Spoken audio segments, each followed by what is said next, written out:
Go Figure TV. Revolutionary salute. Revolutionary salute.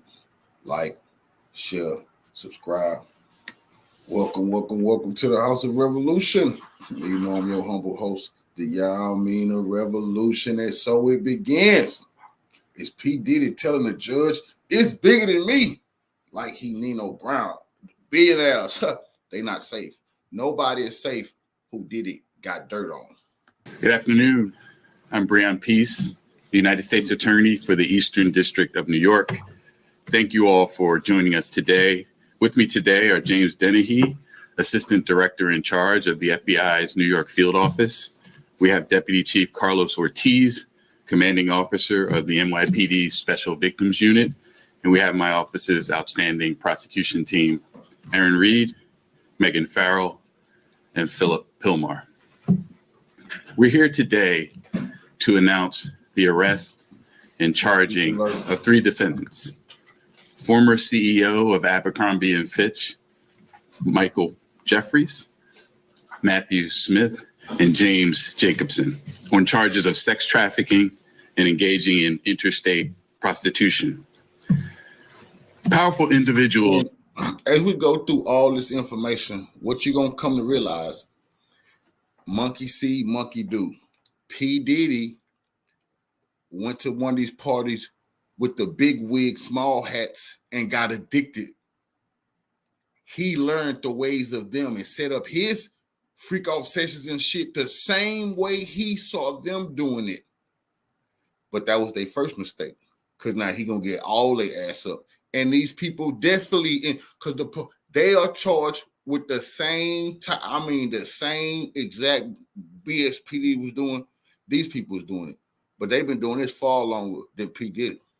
For too long have trafficked and abused for their own sexual pleasure young people with few resources in a dream of securing a successful career in fashion or entertainment. To anyone who thinks they can exploit and coerce others by using the so-called... Just to shut a lot of black people, the white man just going after Diddy. No. All of these perverts that have been doing this in power, they in trouble. Now, they might say Jay-Z, Beyonce, LeBron, because they still can juice them. But when they done with them, they going to get washed up too. Everybody going to go. This what this message is, bringing in these two disgusting type of freaks who part of the LGBT community too. It's a message. It's all coming down. A casting couch system. This case should serve as a warning. Prepare to trade that couch for a bed in federal prison. The message from today's prosecution is clear. Sexually exploiting vulnerable human beings is a crime, and doing so by dangling dreams of a future in fashion or modeling or any other business is no different. My office. If you read them comment sections, every majority modeling agencies gonna get shut down, because that's what they have been doing to our young people. If they do get the job, they've been sexually assaulted. If they don't, they were sexually assaulted and thrown aside. But sexual assault comes with even attempting to get these jobs at these places. You know, some of these modeling agencies, it's just human trafficking centers. That's serious business. And the problem is they all been doing this. This was known as a good time till P. Diddy got arrested.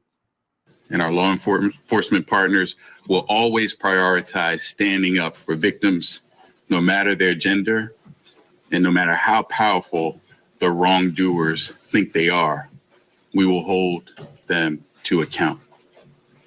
As we allege in the indictment, between 1992 and 2014, Michael Jeffries was the chief executive officer of Abercrombie and Fitch.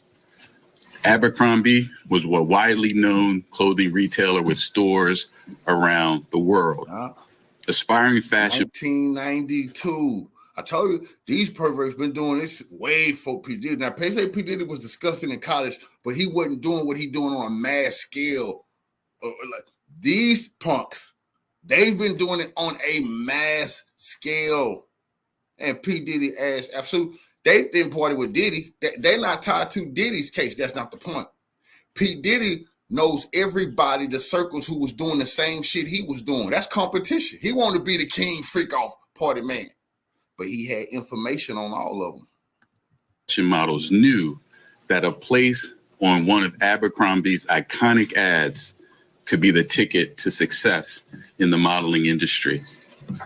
But while Jeffries was the CEO of one of the most recognizable clothing retailers in the world, he was using his power, his wealth, and his influence to traffic men for his own sexual pleasure and that of his romantic partner, Matthew Smith.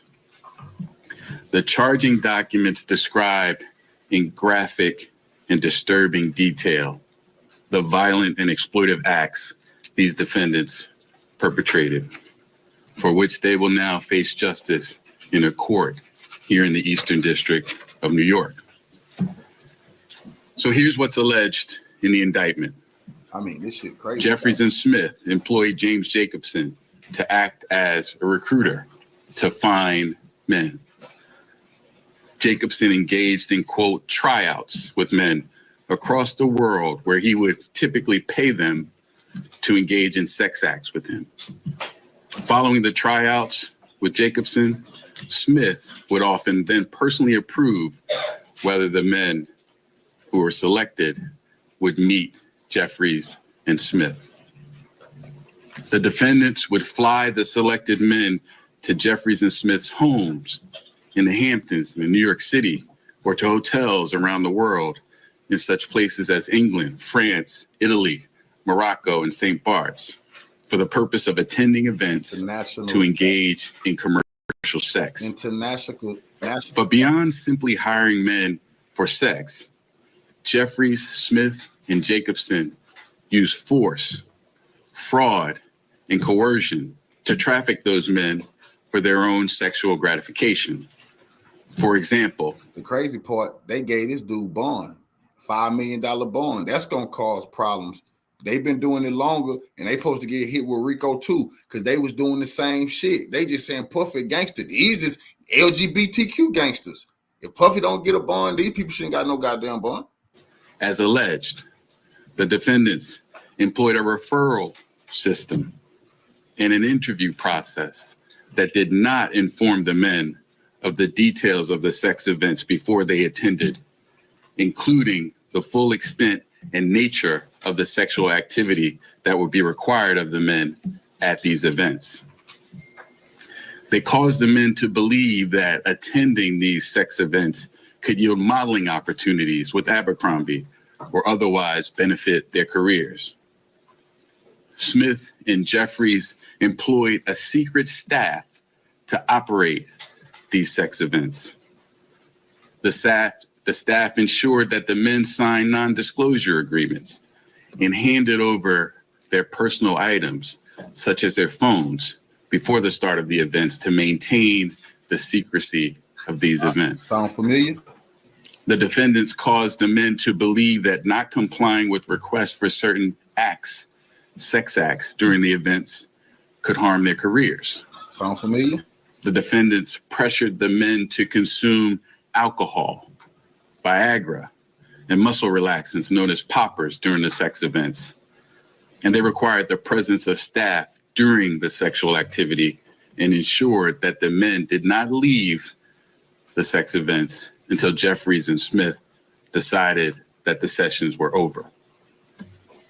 Also, as alleged, on more than one occasion, Jeffries and Smith either directed others to inject or personally injected men with an erection-inducing substance for the purpose of causing the men to engage in sex acts the men were incapable of engaging in or unwilling to engage in. Additionally, the indictment alleges on more than one occasion when men did not or could not consent, Jeffries and Smith violated the bodily integrity of these men by subjecting them or continuing to subject them to invasive sexual and violent contact by body parts and other objects. As alleged in the indictment, Jeffries, Smith, and Jacobson didn't just carry this activity on for a couple of occasions. Their sex trafficking and prostitution enterprise lasted at least from the end of 2008 until early 2015. They've been doing it way long. During that period, the defendants hired dozens of men and transported them to New York and around the globe. They spent millions of dollars on a massive infrastructure to support this operation and maintain its secrecy.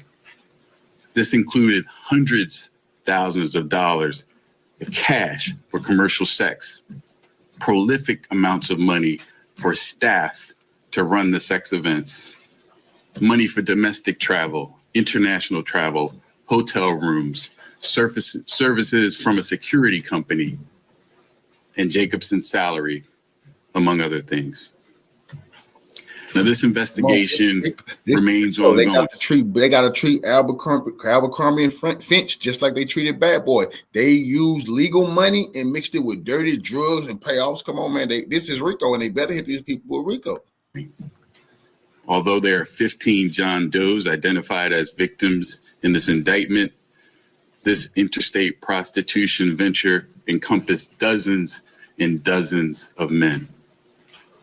And I encourage anyone with information about this case, including anyone who was a victim of the defendant's alleged crimes, to contact the FBI. 1-800-CALL-FBI. Now, I want to thank the victims who have already come forward for sharing their stories. Prosecutions like this are really impossible without the bravery of victims who are willing to report what happened to them to law enforcement. This office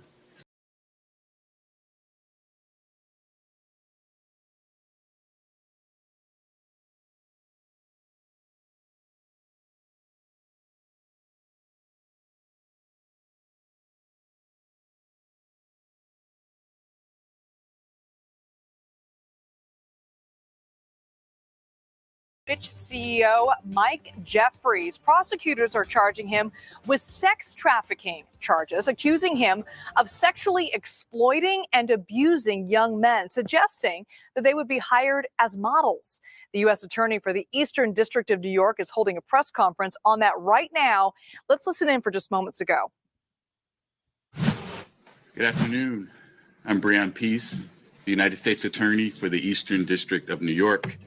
Thank you all for joining us today. With me today are James Dennehy, Assistant Director in charge of the FBI's New York Field Office. We have Deputy Chief Carlos Ortiz, Commanding Officer of the NYPD Special Victims Unit. And we have my office's outstanding prosecution team, Aaron Reed, Megan Farrell, and Philip Pilmar. We're here today to announce the arrest and charging of 3 defendants. Former CEO of Abercrombie and Fitch, Michael Jeffries, Matthew Smith, and James Jacobson on charges of sex trafficking and engaging in interstate prostitution. Powerful individuals for too long have trafficked and abused for their own sexual pleasure young people with few resources and a dream of securing a successful career in fashion or entertainment. To anyone who thinks they can exploit and coerce others by using the so-called casting couch system, this case should serve as a warning. Prepare to trade that couch for a bed in federal prison. The message from today's prosecution is clear. Sexually exploiting vulnerable human beings is a crime, and doing so by dangling dreams of a future in fashion or modeling or any other business is no different. My office and our law enforcement partners will always prioritize standing up for victims, no matter their gender and no matter how powerful the wrongdoers think they are. We will hold them to account. As we allege in the indictment, between 1992 in 2014, Michael Jeffries was the chief executive officer of Abercrombie and Fitch. Abercrombie was a widely known clothing retailer with stores around the world. Aspiring fashion models knew that a place on one of Abercrombie's iconic ads could be the ticket to success in the modeling industry. But while Jeffries was the CEO of one of the most recognizable clothing retailers in the world, he was using his power, his wealth, and his influence to traffic men for his own sexual pleasure. That's Rico. And that of his romantic partner, Matthew Smith. The charging documents describe in graphic and disturbing detail the violent and exploitive acts these defendants perpetrated, for which they will now face justice in a court here in the Eastern District of New York. So here's what's alleged in the indictment. Jeffries and Smith employed James Jacobson to act as a recruiter to find men. Jacobson engaged in, quote, tryouts with men across the world where he would typically pay them to engage in sex acts with him. Following the tryouts with Jacobson, Smith would often then personally approve whether the men who were selected would meet Jeffries and Smith. The defendants would fly the selected men to Jeffries and Smith's homes in the Hamptons in New York City, or to hotels around the world in such places as England, France, Italy, Morocco, and St. Bart's, for the purpose of attending events to engage in commercial sex. But beyond simply hiring men for sex, Jeffries, Smith, and Jacobson used force, fraud, and coercion to traffic those men for their own sexual gratification. For example, as alleged, the defendants employed a referral system and an interview process that did not inform the men of the details of the sex events before they attended, including the full extent and nature of the sexual activity that would be required of the men at these events. They caused the men to believe that attending these sex events could yield modeling opportunities with Abercrombie or otherwise benefit their careers. Smith and Jeffries employed a secret staff to operate these sex events. The staff ensured that the men signed non-disclosure agreements and handed over their personal items, such as their phones, before the start of the events to maintain the secrecy of these events. The defendants caused the men to believe that not complying with requests for certain acts, sex acts during the events, could harm their careers. The defendants pressured the men to consume alcohol, Viagra, and muscle relaxants known as poppers during the sex events. And they required the presence of staff during the sexual activity and ensured that the men did not leave the sex events until Jeffries and Smith decided that the sessions were over. Also, as alleged, on more than one occasion, Jeffries and Smith either directed others to inject or personally injected men with an erection-inducing substance for the purpose of causing the men to engage in sex acts the men were incapable of engaging in or unwilling to engage in. Additionally, the indictment alleges on more than one occasion when men did not or could not consent, Jeffries and Smith violated the bodily integrity of these men by subjecting them or continuing to subject them to invasive sexual and violent contact by body parts and other objects. As alleged in the indictment, Jeffries, Smith, and Jacobson didn't just carry this activity on for a couple of occasions. Their sex trafficking and prostitution enterprise lasted at least from the end of 2008 until early 2015.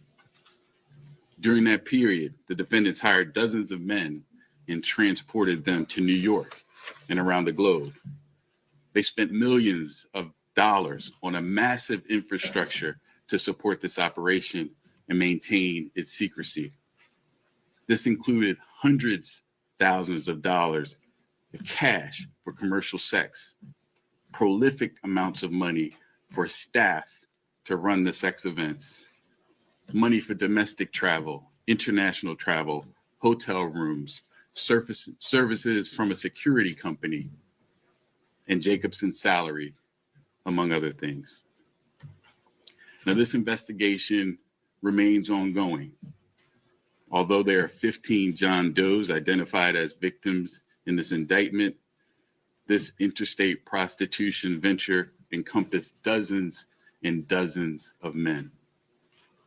And I encourage anyone with information about this case, including anyone who was a victim of the defendant's alleged crimes, to contact the FBI. 1-800-CALL-FBI. Now, I want to thank the victims who have already come forward for sharing their stories. Prosecutions like this are really impossible without the bravery of victims who are willing to report what happened to them to law enforcement. This office, the Department of Justice, and its law enforcement partners will continue to work tirelessly to protect victims from powerful individuals who use their wealth and their influence to exploit and harm others for sexual gratification. In addition to my team, I'd like to give special thanks to FBI Special Agent Amanda Young and NYPD Detectives Paul Byrne and Antonio Pagan, who have worked hard on this investigation in the pursuit of justice. I'll now turn it over to FBI Assistant Director in Charge. And you are watching a live news conference out of New York. This moments ago, those comments were made. Former Abercrombie and Fitch CEO Mike Jeffries is under arrest. He's accused of sexually abusing and exploiting young men. And along with Jeffries, his partner Matt Smith, and a third gentleman named Jim Jacobson, also arrested in that FBI investigation. Jeffries will face a judge later today in Florida, and that's where CBS News correspondent Christian Benavides joins us live from West Palm Beach. Christian, what are we learning about Jeffries' arrest? I mean, the allegations are pretty disturbing. Such troubling allegations here. Now, we do know that Mike Jeffries, the former CEO of Abercrombie and Fitch, will face a judge at some point later today. It's scheduled for 2 p.m. We heard just now from prosecutors sort of laying out their case, saying that this was essentially a casting couch operation and that they would dangle dreams of a modeling career to dozens and dozens of young men. Now, officials, the prosecutors say that they've got 15 alleged victims that have come forward with these allegations. And so we've got 3 individuals that are involved here. The defendants, according to prosecutors, employed a referral system. So there was an interview process that did not inform the young men of what was essentially going to happen. So they would show up thinking that they were there for a casting interview and then were told allegedly to sign non-disclosure agreements, were given alcohol, were given Viagra, according to federal prosecutors, to engage in these sexual acts with the promises of some sort of modeling career. Just to go over the 3 defendants, we've got Mike Jeffries, the former CEO of Abercrombie and Fitch. We've got his partner, Matthew Smith, who was also arrested. And then a third gentleman also, Mr. Jacobson, Mr. James Jacobson. And all 3 are facing charges related to these 15 alleged victims that have come forward. And Christian, we just saw the press conference, and that was in New York, but the case is actually going to be in Florida. Why that? Well, we know that Mike Jeffries is going to face a judge here, and it's because he was arrested here.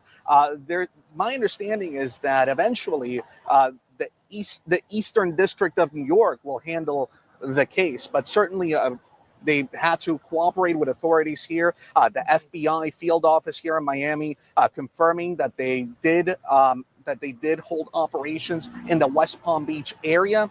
So Mike Jeffries was arrested here. We know that his partner, Mr. Smith, is a resident of West Palm Beach. Jacobson was arrested in Wisconsin, and so he is set to face a judge later today. Eventually, my understanding is that they will all be arraigned in New York at some point, but that today they're going to face a judge, essentially be read the charges that they're facing, and then they will be transported. But of course, it's very early in the investigation, so everything is in flux and could be different.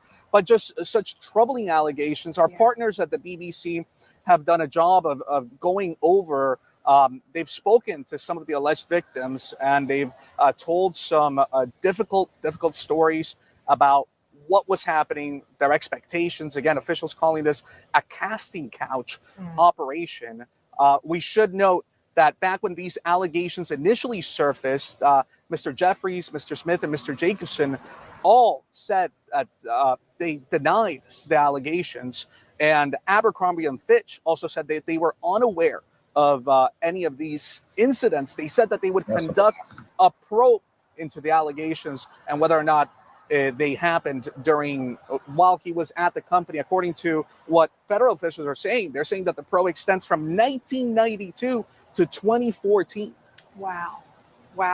15 victims so far have come forward in this. CBS News correspondent Christian Benavides from Florida for us. Thanks so much, Christian.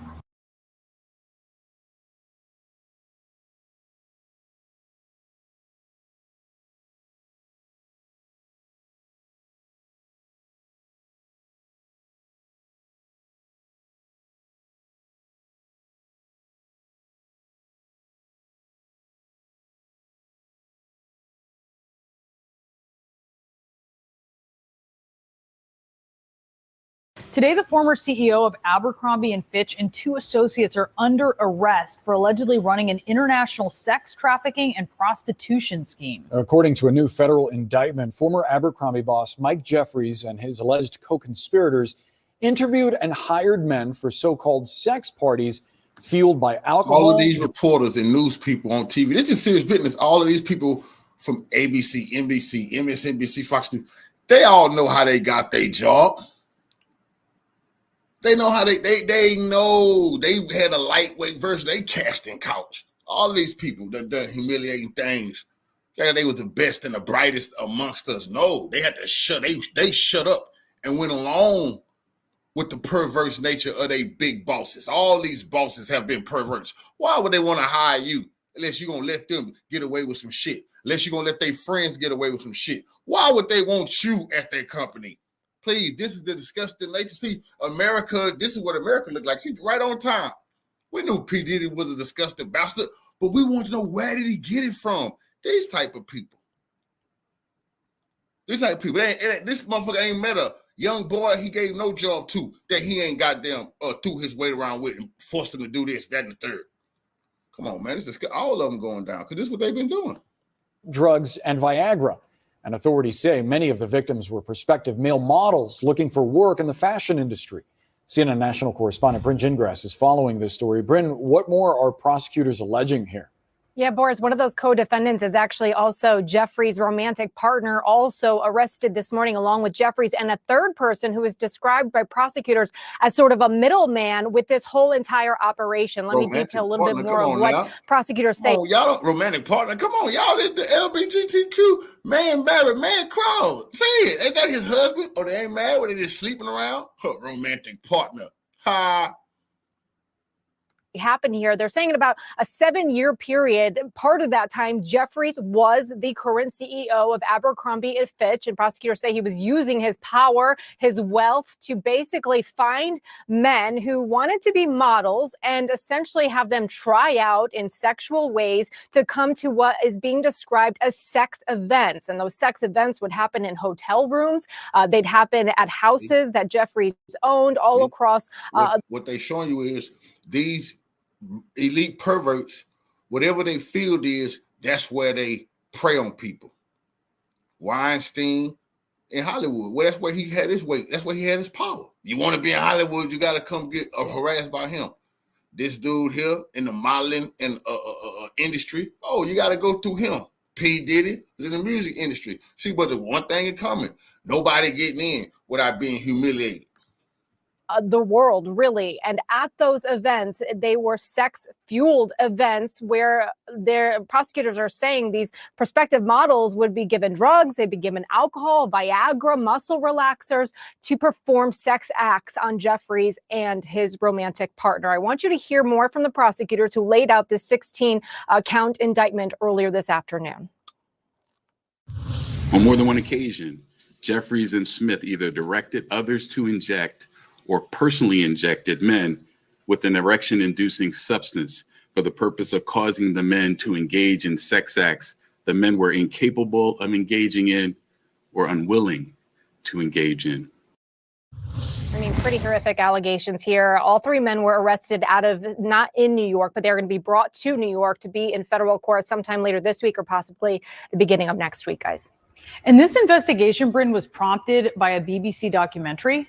Yeah, so that documentary came out last year, and there were several, really dozens of men who came forward to this reporter with the BBC about these allegations. And since that came out, a federal investigation started. Abercrombie and Fitch started its own investigation. And really this, if you can remember at the time, Abercrombie and Fitch really soared in the early 2000s. And they were hitting, a big, they basically were on a big stride until all these allegations came forward when Jeffries was at the helm of the company. It's important to note that Abercrombie and Fitch certainly has changed its image since then. They have hired new management. They have hired, they have different inclusion practices inside their company, but certainly this is another hit for the company that has been taken several over the last few years, guys.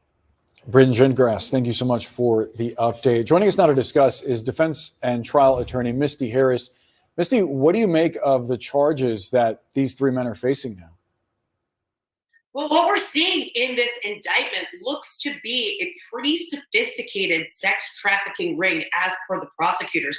Not only do you have three co-conspirators who are indicted, but there's also allegations relating to a network of individuals, employees, contractors, security professionals, who are all involved in the recruitment and ultimately facilitating the acts that underlie the allegations in the indictment. So my guess would be that we know that there's 15 people who are involved relating to the allegations of the indictment. But the question is, do you have some cooperating witnesses who may have been involved more tangentially, not masterminds, who may be assisting with the feds, maybe having non-prosecution agreements? That's something to look for as this case proceeds. And Misty, the accusers here were under the impression that Jeffries would help their careers. How is that going to factor into the defense? Well, keep in mind that the prosecutors have to prove for the sex trafficking charges that there was the recruitment and solicitation of individuals through force, fraud, or coercion to engage in a sex act. So that's the standard for prosecutors. So that element of force, fraud, and coercion is something that's going to be the prosecutor's burden to prove. Now, of course, when it comes to the defense, they're going to look at each one of these individuals, the specific allegations relating to them, and try and potentially make arguments that some people may have been engaging in these acts willfully. And so that's where you see the prosecutors in the indictment setting out that there were other substances involved, that there were other issues that would make them unable to consent to these sexual acts. But the defense uses that in a different way to say, this might not be a sex trafficking ring. It might be a case of state sexual assault. And that's how they're going to try and detract from those allegations. Misty, some accusers filed a civil lawsuit against the company itself. I'm wondering if you think these federal charges could bolster their claims. Well, we see a similar pattern here with another case we're covering frequently where there's many civil cases and ultimately there was an indictment. Of course, I'm talking about the Diddy case. But the timing here, not only do you have this BBC expose where you have a whole group of people coming forward alleging that they had been a victim of this conduct and of this sex ring, there's also that class action civil lawsuit. So the standard of proof in a civil case is much different than what is in a criminal case. It's preponderance of the evidence versus beyond a reasonable doubt. Criminal standard, much higher. That being said, a lot of what's in that civil complaint is reflected in the allegations in this criminal indictment. So there's most certainly overlap between the two. And from the perspective of both the prosecution and defense, You don't look at this case in the vacuum. You're going to be looking at those allegations in accordance with this new criminal case. All right, Misty Maris, very interesting here. Thank you.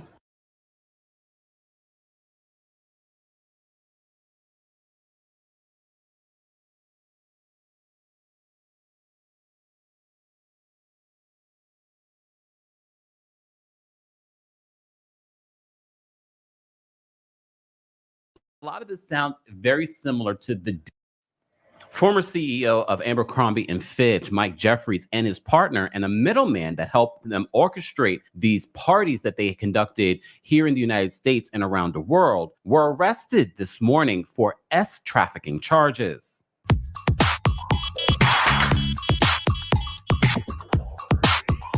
Welcome back to the Kempire Channel, your number one source for pop culture news and music, entertainment, reality TV, and so much more. As always, be sure to like this video, subscribe to the channel, and hit that notification bell so you never miss out on breaking news when we go live or when we upload. So if this story sounds familiar to you, yes, we've been covering a very similar case that Diddy has been accused of. Some people might speculate, is Diddy finally naming names? Well, no. People have been discussing Mike Jeffries and the accusations against him for a while now, including a former Below Deck star came out and had accusations against Mike Jeffries and his partner. NBC News says this in regards to an update because the Eastern District of New York did hold a press conference a moment ago. They said the former CEO of Abercrombie & Fitch, Mike Jeffries, has been arrested on trafficking and interstate prostitution charges, prosecutors announced Tuesday.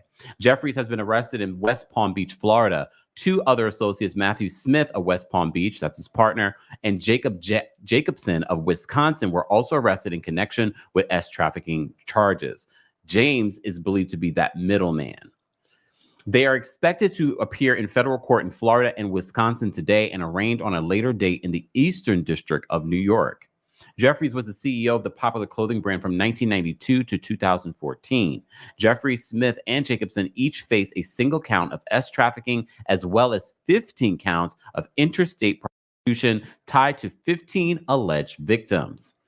Federal indictment alleges Jeffries, along with Smith, his romantic partner, and Jacobson, who was described as a recruiter, operated an international trafficking and prostitution business from 2008 to 2015. It's alleged that they organized events in England, France, Italy, and Morocco, St. Bart's, and New York for Jeffrey Smith and, quote, others. That's an important detail. They employed coercive, fraudulent, and deceptive tactics in connection with recruitment, hiring, transportation, obtaining, maintaining, solicitation, and payment of the men to engage in commercial sex. A lot of these terms, if you've been following our Diddy updates, sound very familiar, don't they? The men who attended the events allegedly were led to believe that it could lead to modeling opportunities or help their careers, or, quote, that not complying with requests for certain acts during events could harm their careers. The men were required to sign non-disclosure agreements and surrender their wallets and cell phones during the events. Jeffrey, Smith, and Jacobson also allegedly recruited, hired, and paid an exclusive set of household staff to, quote, facilitate and supervise events. Sound familiar? A lot of this sounds very similar to the Diddy case.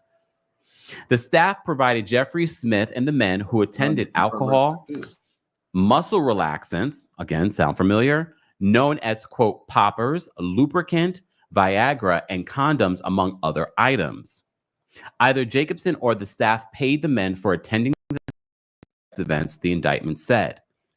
Breon Peace, the U.S. Attorney of the Eastern District of New York, said in a news conference that Jeffries and Smith spent millions on the trafficking enterprise. Again, very similar language. The Combs enterprise, not the literal business, but the enterprise that he created around his own freak-offs. They said from paying staff, paying for travel, and paying to maintain secrecy.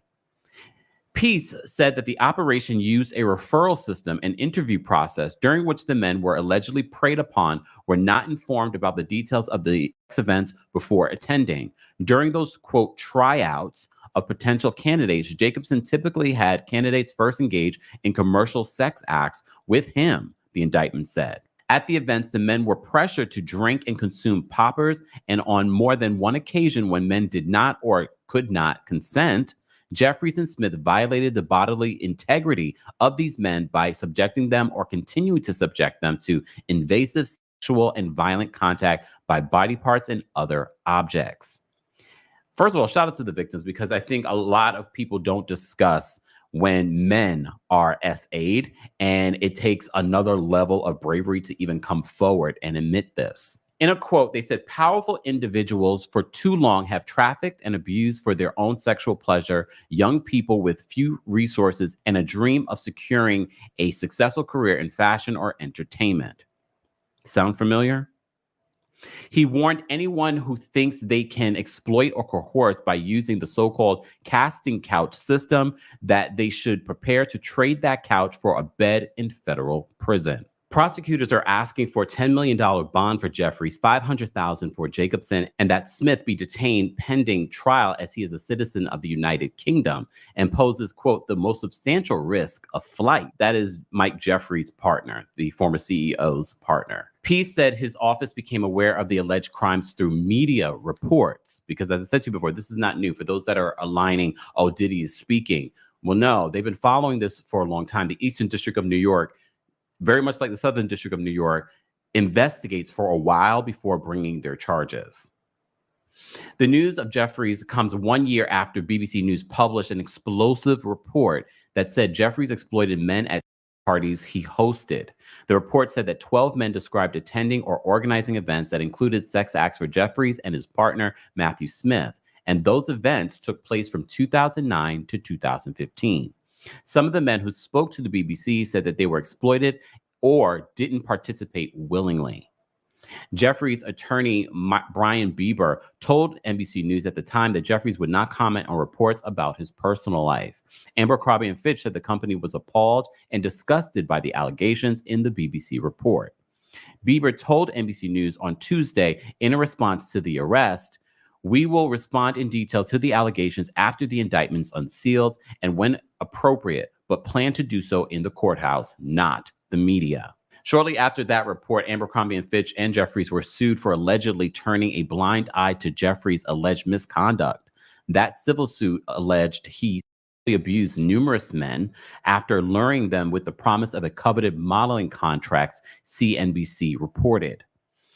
Today's arrests are monumental for the aspiring male models who were victimized by these individuals. Attorney Brittany Henderson, who's representing victims from the class action lawsuit, said in a statement Tuesday. Their fight for justice does not end here, the statement said. We look forward to holding Abercrombie and Fitch liable for facilitating this terrible conduct and ensuring that this cannot happen again. And when asked if the alleged trafficking enterprise possibly continued after 2015, Peace said the investigation is ongoing. Again, very similar to Diddy's case, and encouraged any victims or any witnesses to come forward. Cat Williams said at the top of 2024, all of these big deviants is all catching hell in 2024. It's up for all of them. It don't matter if you Diddy or whoever you is, TG Jakes, any of them. All lies will be exposed. That's all. Guys, as always, I want to know your reaction to this news that former CEO of Abercrombie and Fitch, his partner,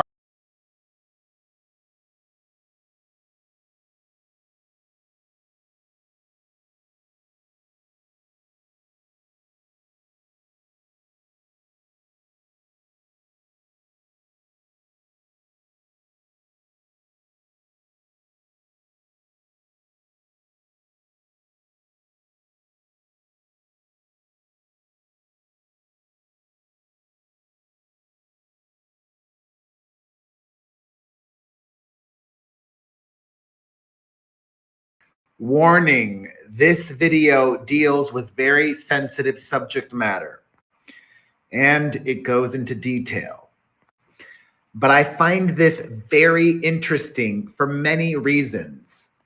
I told you yesterday about a new lawsuit against Diddy from a victim who was 14 years old at the time that she was allegedly attacked by the disgraced music mogul. Attacked, taken advantage of, and celebrities were involved. Those celebrities might have already paid a settlement to this accuser to keep their names private.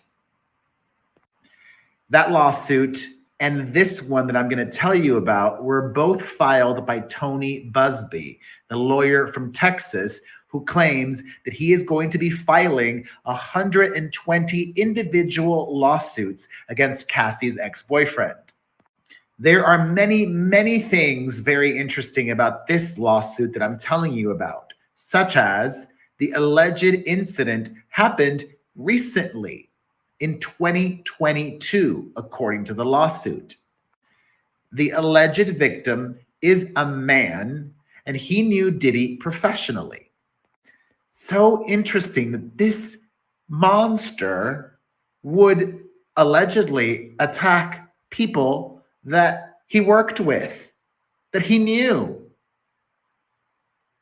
You would think a smart pariah would find new victims, new people that he had no connection with, not Diddy. This lawsuit was filed by a John Doe. The male accuser runs a Los Angeles-based business renting luxury cars and jewelry, and Diddy had been a customer for years. John Doe says he was invited to a Ciroc party in 2022, and he decided to attend because Diddy promised other high-profile guests in the music and entertainment business would be there. So good for business for him to go. In the middle of the Ciroc event, the man says Diddy, already intoxicated, invited him into his private office. That's when the man claims that Diddy stripped off his clothes and exposed himself to the luxury dealer, not substance dealer, the car and jewelry dealer. The lawsuit says Combs continued to move closer and then grabbed plaintiff's genitals through his pants, squeezing them in a rough and sexual manner. John Doe recalled feeling shocked by the sexual act. Quote, plaintiff, shocked and disoriented, frozen momentarily, and did not know how to respond to the weirdly inappropriate sexual advance made by Combs. The situation escalated until an unnamed athlete, referred to as professional athlete A, entered the office and intervened. John Doe then fled the room and left the party, but not before snapping photos during the evening, which show Diddy on a couch with other high-profile individuals. Their faces were redacted in the filing. And what's also especially interesting about this is Ciroc must have known, right? Ciroc had to have some inkling of what Diddy was doing, right? He was an integral part of that brand for a very long time. So a legal question to any lawyers out there, is Ciroc exposed? Are they also liable in any way if some of these assaults happened at Ciroc events? And a reminder, through his attorney yesterday, Diddy denied all the allegations brought in these new Tony Busby lawsuits, saying that Tony Busby was just seeking attention, and we shall see.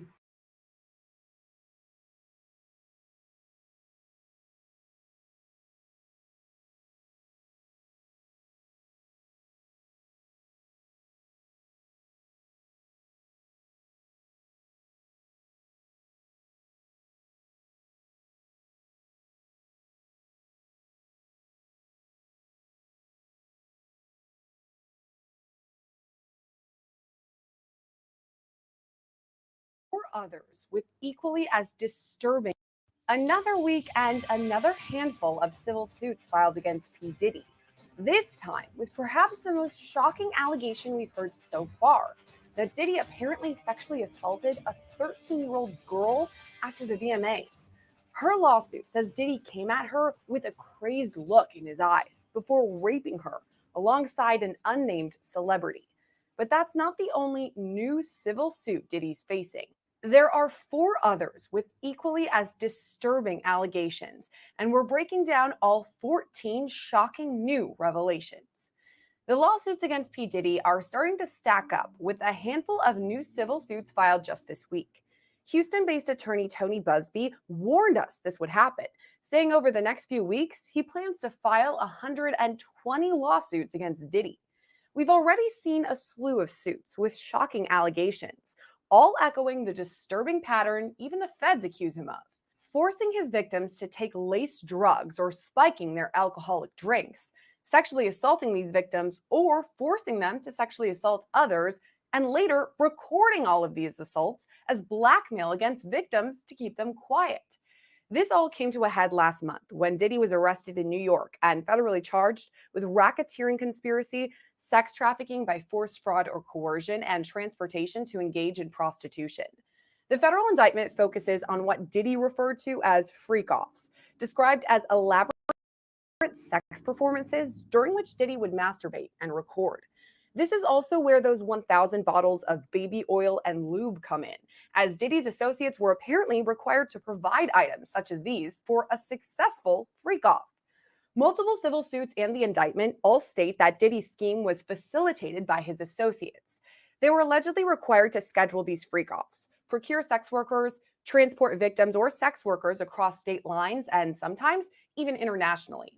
There are more allegations too, like how Diddy's chief of staff, Christina Coram, made associates wear a fanny pack at all times, stuffed with drugs just in case Diddy wanted some. That's things like cocaine, GHB, ecstasy, marijuana, or even pills. These drugs, specifically GHB, will play a major role in these new civil lawsuits. So the feds and dozens of survivors all say Diddy's alleged sex trafficking scheme wasn't a solo effort. He had some assistance from all sorts of people, from those he worked with to other celebrities. This is something we've heard rumblings about for weeks, that some A-list celebs could be seen on incriminating videos showing their participation in these so-called freak-offs. And we've been told by the very attorney filing these suits that the names will shock us. While some celebrities are mentioned in this new wave of lawsuits, the ones actually accused of committing illegal acts are referred to as Celebrity A or Professional Athlete A. During our one-on-one interview, this same attorney, Tony Busby, told me he plans to name drop some major celebrity names in the coming lawsuits, but first wants to make sure all the allegations are corroborated. Even without these celebrity names, the new allegations against Diddy are still startling and incredibly disturbing. Okay, I know you're multitasking when you're watching our videos, but if you're out running errands, listen up. I have to tell you about this free app. It's called Upside. It gets you cash back on daily essentials. I actually just went on a road trip with one of my best friends and we had to stop for gas. So of course I used Upside because it's free and easy to use. Here's what you do. Download Upside and claim an offer for whatever you're with the case of Jane Doe, a female who now lives in Alabama. Just a note, every plaintiff in these filings is listed as a Jane or John Doe to maintain their anonymity. What makes this Jane Doe's accusation so shocking is that she was allegedly only 13 years old at the time of the assault, one of the youngest survivors so far. The first page of the lawsuit comes out swinging, reading, quote, "Defendant Combs drugged and raped a 13-year-old girl at a house party. Many others were present but did nothing to stop it. Some participated in it. Combs has been allowed for years to conduct himself in this manner without any consequences. He believes he's above the law. He is not." This next part is echoed through all 5 lawsuits. That behind the facade of being a 3-time Grammy Award winner, discovering and developing multiple famous musical artists, and ranking on Forbes' list of the highest paid entertainers in the world, there existed something sinister, a dark underbelly of crime, sex trafficking, forced labor, kidnapping, bribery, and prostitution. Combs is a menace to society, women, and children. The lawsuits state Combs's business enterprise is central to the pervasive acts of sexual assault and abuse committed by him during the last decades. That's companies like Bad Boy Entertainment, Bad Boy Books Holdings, Bad Boy Records, and Combs Enterprises that have been headquartered in both Los Angeles and Manhattan.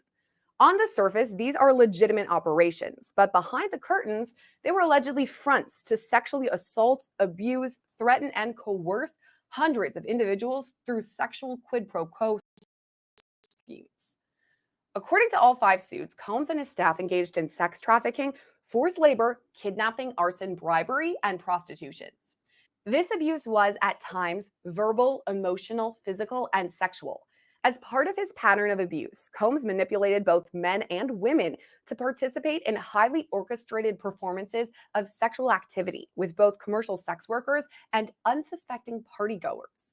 Combs ensured participation from these individuals by, among other things, obtaining and distributing narcotics to them with or without their knowledge, controlling their careers, leveraging his financial support, and threatening to cut off the same, and using intimidation, violence, and illicit drugs. The lawsuits then go on to reference the Cassandra Ventura lawsuit. That's the civil suit filed last November that really opened the floodgates in terms of the allegations against Diddy. The filing also references other civil suits filed by Liza Gardner and Joy Dickerson Neal, or even more recent filings like that of Don Richard. And then comes mention of the federal indictment, which all 5 plaintiffs used to boost their claims. Their suits read, quote, "The indictment explains that Combs's abuse of women and minors was enabled and conspired with by the employees, resources, and influence of the multifaceted business empire that he led and controlled, creating a criminal enterprise whose members and associates engaged in and attempted to engage in, among other crimes, sex trafficking, forced labor, kidnapping, arson, bribery, and obstruction of justice." All the lawsuits also include mention of defendants 1 through 10, who are listed only as does. These defendants are currently unknown celebrities and or persons of interest who enabled and or conspired with the commission of the conduct explained of herein. As the parties engage in discovery, plaintiff retains the right to amend the complaint to add these individuals by name. So basically, celebrities could soon be revealed in these very lawsuits. In the meantime, the allegations from Jane Doe are startling enough. Her case dates back to 2000, when she was just 13 years old. On or around September 13th, 2000, Jane Doe was dropped off at Radio City Music Hall in New York City. It was the night of the Video Music Awards, or the VMAs. Outside, Jane Doe remembers large crowds and some artists or entertainers who started to arrive. The award show soon started, and Jane Doe still didn't have a ticket, so she stuck around outside, eventually approaching some limo drivers nearby. One such driver happened to work for Diddy. He told her that Combs liked younger girls and said she fit what Diddy was looking for, not allowing her into the awards, but inviting her to an after party. The driver instructed plaintiff, that's Jane Doe, to return around 9:30 or 10 p.m., promising to take her to the party. Later that evening, plaintiff excitedly returned to the driver, who drove her alone in a black limousine with black interior. Jane Doe spent about 20 minutes inside the limo until she arrived at a large white house behind a gated fence. Jane Doe entered to find multiple celebrities that she recognized, waitstaff carrying large drinks, loud music, and a lot of drug use, including marijuana and cocaine. Once inside, 2 men asked plaintiff to sign a non-disclosure agreement, informing her that she could not discuss what happened at the party. She gave them her name and signed the form, but did not receive a copy. Eventually, Jane Doe accepted a drink that was reddish-yellow mixture, tasting of orange juice, cranberry juice, and something bitter. Jane Doe believes Diddy or his associates slipped something into her drink. And the lawsuit even includes a photo of the container used to put GHB into drinks. After drinking just 1 drink, plaintiff began to feel woozy and lightheaded, making her need to lie down. Looking for a place to rest, plaintiff entered what she believed to be an empty bedroom so she could lie down for a moment. She did not lock the door. Soon after, Combs, along with a male and female celebrity, entered the room. Combs aggressively approached plaintiff with a crazed look in his eyes, grabbed her, and said, "You are ready to party." As Jane Doe recalls, Diddy threw her toward a male celebrity, listed only as Celebrity A, who took off her clothes. After that, she says celebrity A raped her, while Diddy and a female celebrity, referred to as celebrity B, watched along. After all this, celebrity A held Jane Doe down as Diddy raped her. Celebrity B was still watching all this.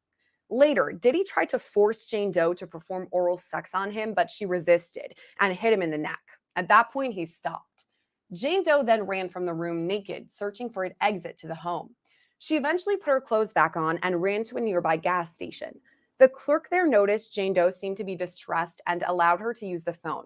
Jane Doe then called her dad, saying she had lied about where she was going and asked to be picked up. Since then, Jane Doe says she's fallen into a deep depression that continues to affect every facet of her life. The same can be said for another Jane Doe, who says she was assaulted by Diddy in Las Vegas in 2014. This Jane Doe lives in Alabama now, but says she met up with Diddy at a party on Memorial Day weekend in 2014. Describing the setting, Jane Doe says Diddy's infamous Las Vegas parties were legendary events, known for their exclusivity, extravagance, and celebrity guest list. These high-profile parties attracted A-list celebrities from across the entertainment, fashion, and business worlds. The events were lavishly decorated, featured live music performances, and boasted top-tier food and beverages.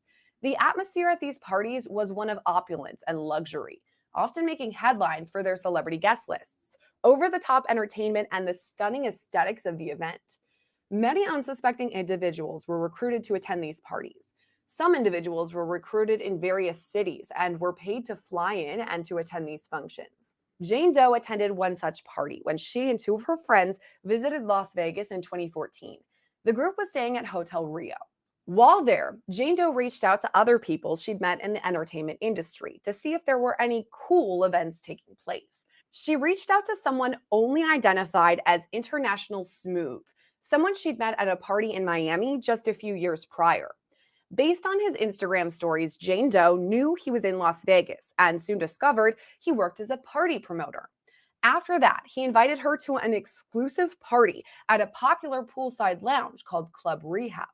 The only catch was that Jane Doe had to go to the party alone, meaning her two friends couldn't join.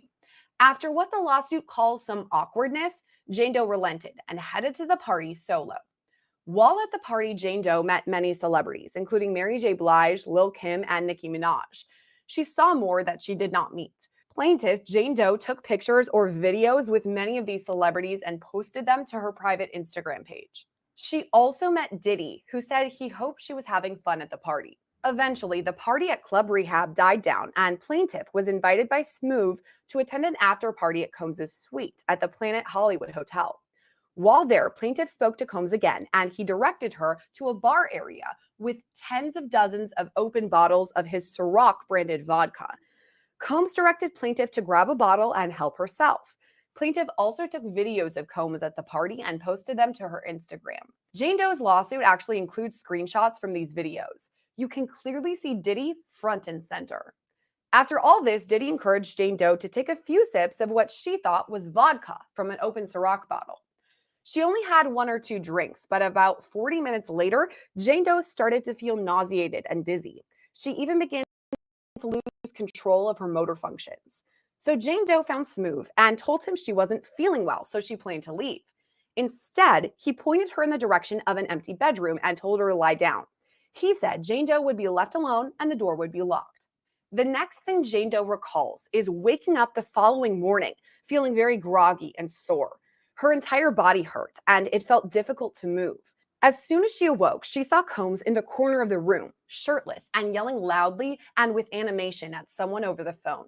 He was the only person in the room with her, and it was clear that someone else had been in bed with her. Out of fear and confusion, Plaintiff remained silent and still until Combs left the room and she heard the front door to the suite close. When Jane Doe got up, she realized she was naked, and she was extremely sore in her genital area. At that point, she realized she'd been raped by Diddy. Jane Doe left the room and went back to Hotel Rio, where her friends were staying. She slept for the next 2 days, only remembering vague glimpses of her friends trying to wake her up and offer her water. Afterwards, her friends told her that they did their best to take care of her during this time, but she was largely incoherent. Jane Doe says since 2014, not a day has gone by that she didn't think of this incident. Jane Doe believes she was drugged with some spiked Ciroc vodka, while John Doe says he was sexually assaulted at a party promoting Ciroc. This party apparently happened in Los Angeles in or around 2022. It was hosted by Ciroc and Diddy, who owned some stake in the company and was a celebrity spokesperson for the drink. Prior to this party, John Doe had a long-standing relationship with Diddy. John Doe is a businessman in LA whose company specializes in renting luxury cars and jewelry. In the past, John Doe had rented cars or jewelry to Diddy and members of his entourage. John Doe showed up at this party after Diddy himself personally extended an invitation. John Doe agreed based on his past relationship with Diddy. At the party, John Doe noticed some pretty high-profile celebrities in both the entertainment and music industry. His lawsuit includes some pics of this, with Diddy on the couch discussing his Ciroc business with other high-profile people. The lawsuit goes on to state that during the event, Combs instructed John Doe to join him in Combs' private office. Plaintiff went into the office where the two were alone. Plaintiff assumed Combs wanted to have a discussion about business. However, plaintiff immediately realized Combs was intoxicated and acting strangely. Combs began awkwardly moving closer to plaintiff. As he did so, Combs removed his pants and exposed his genitals to plaintiff. Combs continued to move closer and then grabbed plaintiff's genitals through his pants, squeezing them in a rough and sexual manner. Plaintiff, shocked and disoriented, froze momentarily and did not know how to respond to the weirdly inappropriate sexual advances made by Combs. This situation apparently escalated until someone, referred to as Professional Athlete A, entered the office and interrupted this assault. John Doe left the party and went home but took a picture of the Ciroc bottle from the party. This same year as that John Doe's alleged assault, another John Doe alleges he too was assaulted by Diddy at a Los Angeles after-party. This John Doe is a personal trainer who's familiar with celebrities and notable people who he coaches in health and fitness. One such client was a fashion designer who in 2022 told John Doe she'd shared his workout videos with Diddy. Diddy was apparently impressed and wanted to meet John Doe and even feature him in a video. So this fashion designer invited John Doe to attend an exclusive award show after party hosted by Diddy. On June 27, 2022, a black Lincoln Navigator arrived at John Doe's home to escort him to Diddy's house in the Hollywood Hills. When John Doe arrived, one of Combs' business associates greeted him at the entrance. This person explained plaintiff, John Doe, needed to execute a non-disclosure agreement as a condition of entry into the party. Plaintiff ultimately consented to the agreement because he wanted to meet Combs and have an opportunity to promote himself and his business. John Doe didn't get a copy of this NDA, but instead was handed a drink that looked like tequila soda with a cranberry mixer. John Doe told he wasn't allowed into the party unless he drank it. So, wanting to get into the party, John Doe took a few sips. Inside the party, John Doe ran into a model who he helped train. At that point, he felt more comfortable seeing a familiar face. In addition to this model, numerous celebrities were at this party, something that John Doe called a glamorous yet overwhelming atmosphere. All this continued when one of Diddy's associates guided John Doe into a small room with red lights. Inside, he saw about a dozen people, including some high-profile celebrities, engaging in group sex. Once inside this smaller room, plaintiff began to feel disoriented, dizzy, and weak, far beyond what he would expect from consuming a single alcoholic beverage. It became clear to him that something was wrong. He later realized someone had drugged him. It was at this moment that Diddy approached John Doe and allegedly began performing non-consensual oral sex on him. Diddy then told John Doe to perform oral sex on another person in the room, identified as Celebrity A. John Doe says he was hazy and disoriented because of this spiked drink, so he felt coerced into obeying. He felt trapped inside his own body, unable to control it or understand what was happening around him. As a result, plaintiff was forced to perform non-consensual oral sex onto Celebrity A. After Celebrity A finished, this individual spit into plaintiff's mouth. But the assault didn't stop there. The drugs continued to make John Doe more and more out of it, affecting his memory and his motor skills. While in and out of consciousness, individuals at the party forced plaintiff into sexual acts with both men and women. Plaintiff's physical disposition made it impossible for him to reject their advances or otherwise control his body. These individuals, including Combs, essentially passed plaintiff's drugged body around like a party favor for their sexual enjoyment. Eventually, the drugs in John Doe's system caused him to lose consciousness, and he doesn't remember anything during this period of time. When he woke up, John Doe was disoriented. He was outside his apartment, but was missing his shirt and his phone. He still doesn't know how he got home. John Doe says, as a direct result of the traumatic events at Diddy's party, he suffered severe emotional and psychological trauma, including the loss of his livelihood. Yet another lawsuit tells a similar story from another survivor, Jane Doe out of North Carolina. Her incident occurred around December 2022, when she was a 29-year-old independent music artist. Everything started when she was invited to a party hosted by Diddy. Upon arrival, plaintiff Jane Doe observed a large, white, elegant residence, which stood apart from the other homes in the area and was accessed by a long, curved driveway. The house was adorned with lavish decor, featuring a grand entryway, a spacious room, and large glass table.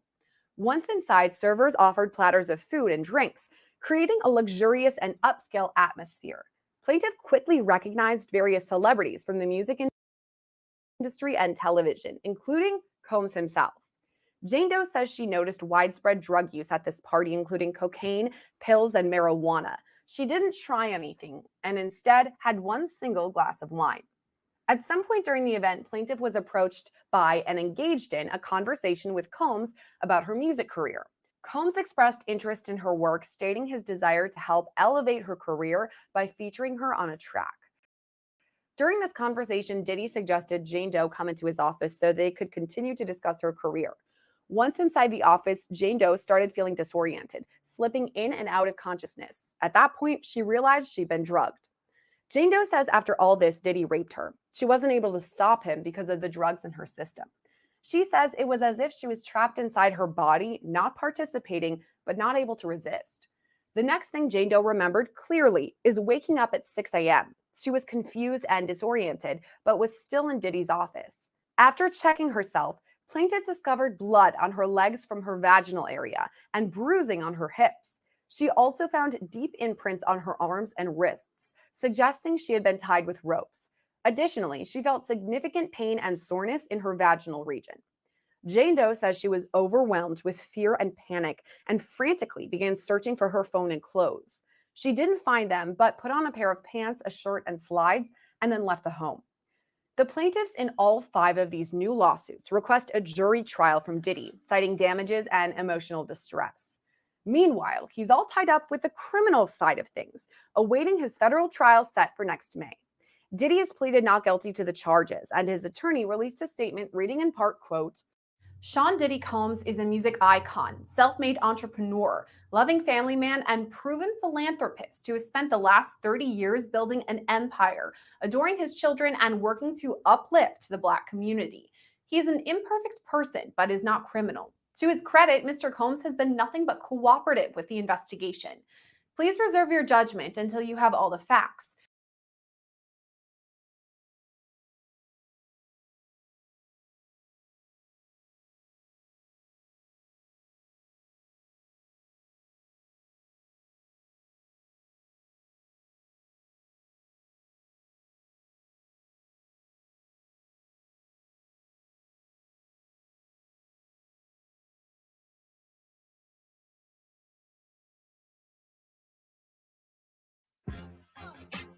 Now, I'm not one to gossip, but I will bring you the tea. Welcome to Chronicles Speaks. Please, I don't have any time for any gossip now. Eh? Yes. Look at you. Back again with yet another installment of As the Ex-Mogul Turns. So yesterday, 7 lawsuits were released by the Busby Law Firm and the Ava Law Group. We went through 5 of those lawsuits here on this channel, and out of those 5 lawsuits, there were a few celebrities that were not named, and they allegedly did dirt right alongside Diddy, and we were upset. We were like, look, they need to be named. They need to stand trial right along with them. Now, the majority of us felt like the celebrities that were not mentioned in these lawsuits were the ones that Busby said quietly paid these victims off. And honestly, that's not fair. And one of the judges that is handling these 7 cases, United States District Judge Jesse M. Furman, is agreeing right along with us. He's like, bring them out, bring them out. He is wanting the names of all parties that were not mentioned in the complaint. So we're going to dive into that, and I'm honestly hoping that all of the other judges follow suit. And we're also going to read one of the two complaints that we did not get to read yesterday. And I want to talk to you about Diddy's attorneys going back and forth with the prosecution. Baby, it's getting dirty behind the scenes. Diddy's hotshot appeal attorney, Alexandra Shapiro, is going off on the government. The government gave them 100 terabytes worth of information, and that doesn't even include the information that they're going to have to give them once this superseding indictment comes about. And they want them to go to that nasty jail, having to deal with the jail's time constraints because they can only meet with Diddy for a short period of time and have all of this completed by Cinco de Mayo, Diddy's trial date. His team doesn't feel like they have enough time. Make it enough. We are going to get into this story and so much more, but before we do, please be sure to subscribe to this channel and hit the bell for notifications so you don't miss out on any news regarding this case and so much more. Now let's get back into it. So we went through 5 of Busby's 7 cases that were released yesterday, and they were all disturbing, but I believe the one that disturbed us the most is the one regarding the 13-year-old who tried to get into the VMAs but was unable to do so. She saw one of Diddy's limo drivers who later picked her up, brought her to Diddy's home, where she said she was not only essayed by Diddy, but one of his male celebrity friends and a female celebrity watch. So when I saw that the judge was requesting that the names of the celebrities be released, I was thinking it was for this case, but unfortunately it was not. Now, we all know that Tony Busby is a seasoned attorney and more than likely can file these cases in his sleep. However, these cases that he recently filed all are using John and Jane Doe as pseudonyms, and unfortunately, a plaintiff may not proceed anonymously unless they first seek and receive permission from the court to do so. So Judge Furman says this: Rule 10A of the Federal Rules of Civil Procedures requires that all the parties be named in the title of the complaint. Plaintiff did not seek leave to file his complaint using pseudonyms. Plaintiff shall file a motion seeking leave to proceed under pseudonyms no later than October 25th, 2024. Failure to comply with the court's instruction will result in dismissal of the complaint without prejudice to refiling and without further notice to the parties. Moreover, to ensure that the court has no conflicts that would require recusal, plaintiff shall promptly file under seal a declaration disclosing his identity and the identity of any other party that is not named in the complaint to the court. To ensure that his name does not appear on the public docket, plaintiff's counsel should ensure that the declaration is titled Declaration of John Doe. No summons shall issue until the court resolves whether plaintiff may proceed pseudonymously. So this case has to deal with a John Doe that met Diddy in 2022. He came to Diddy's home for a party. He felt comfortable because he saw other celebrities there. Once at the door, he was offered a drink and was told that he had to drink it in order to attend the party. And unfortunately, he did. And that drink was probably the drink that sealed his fate for that night. Because of the man being gone off of whatever narcotic was put in his drink, he could not control himself. He stated that Diddy performed unconsensual oral sex on him. And because this man no longer had control of himself, he alleged that Diddy had him perform oral sex on a celebrity. The judge is wanting that celebrity's information out here so there won't be any possibility that he could be recused from the case. And I agree with him. Now, although we may not be able to see the name because it will more than likely be under seal, that does not mean that the feds won't be able to see it and be able to go after this individual. So it looks like we have 1 down and 2 more to go because that other lawsuit had 2 other celebrities in it, and we don't know who that may be. So let's pick up on one of the lawsuits that we missed yesterday. Factual allegations. At the time of the incident described, plaintiff actively participated in the music scene and operated a private security service. Because of plaintiff's security service, he was well respected in the industry and maintained strong connections with various artists across the country. High-profile musicians often sought his services, trusting him and his security service. Plaintiff managed a crew of approximately 85 individuals, primarily based in New York. He typically staffed about 10 members of his team to major events to ensure adequate security for artists.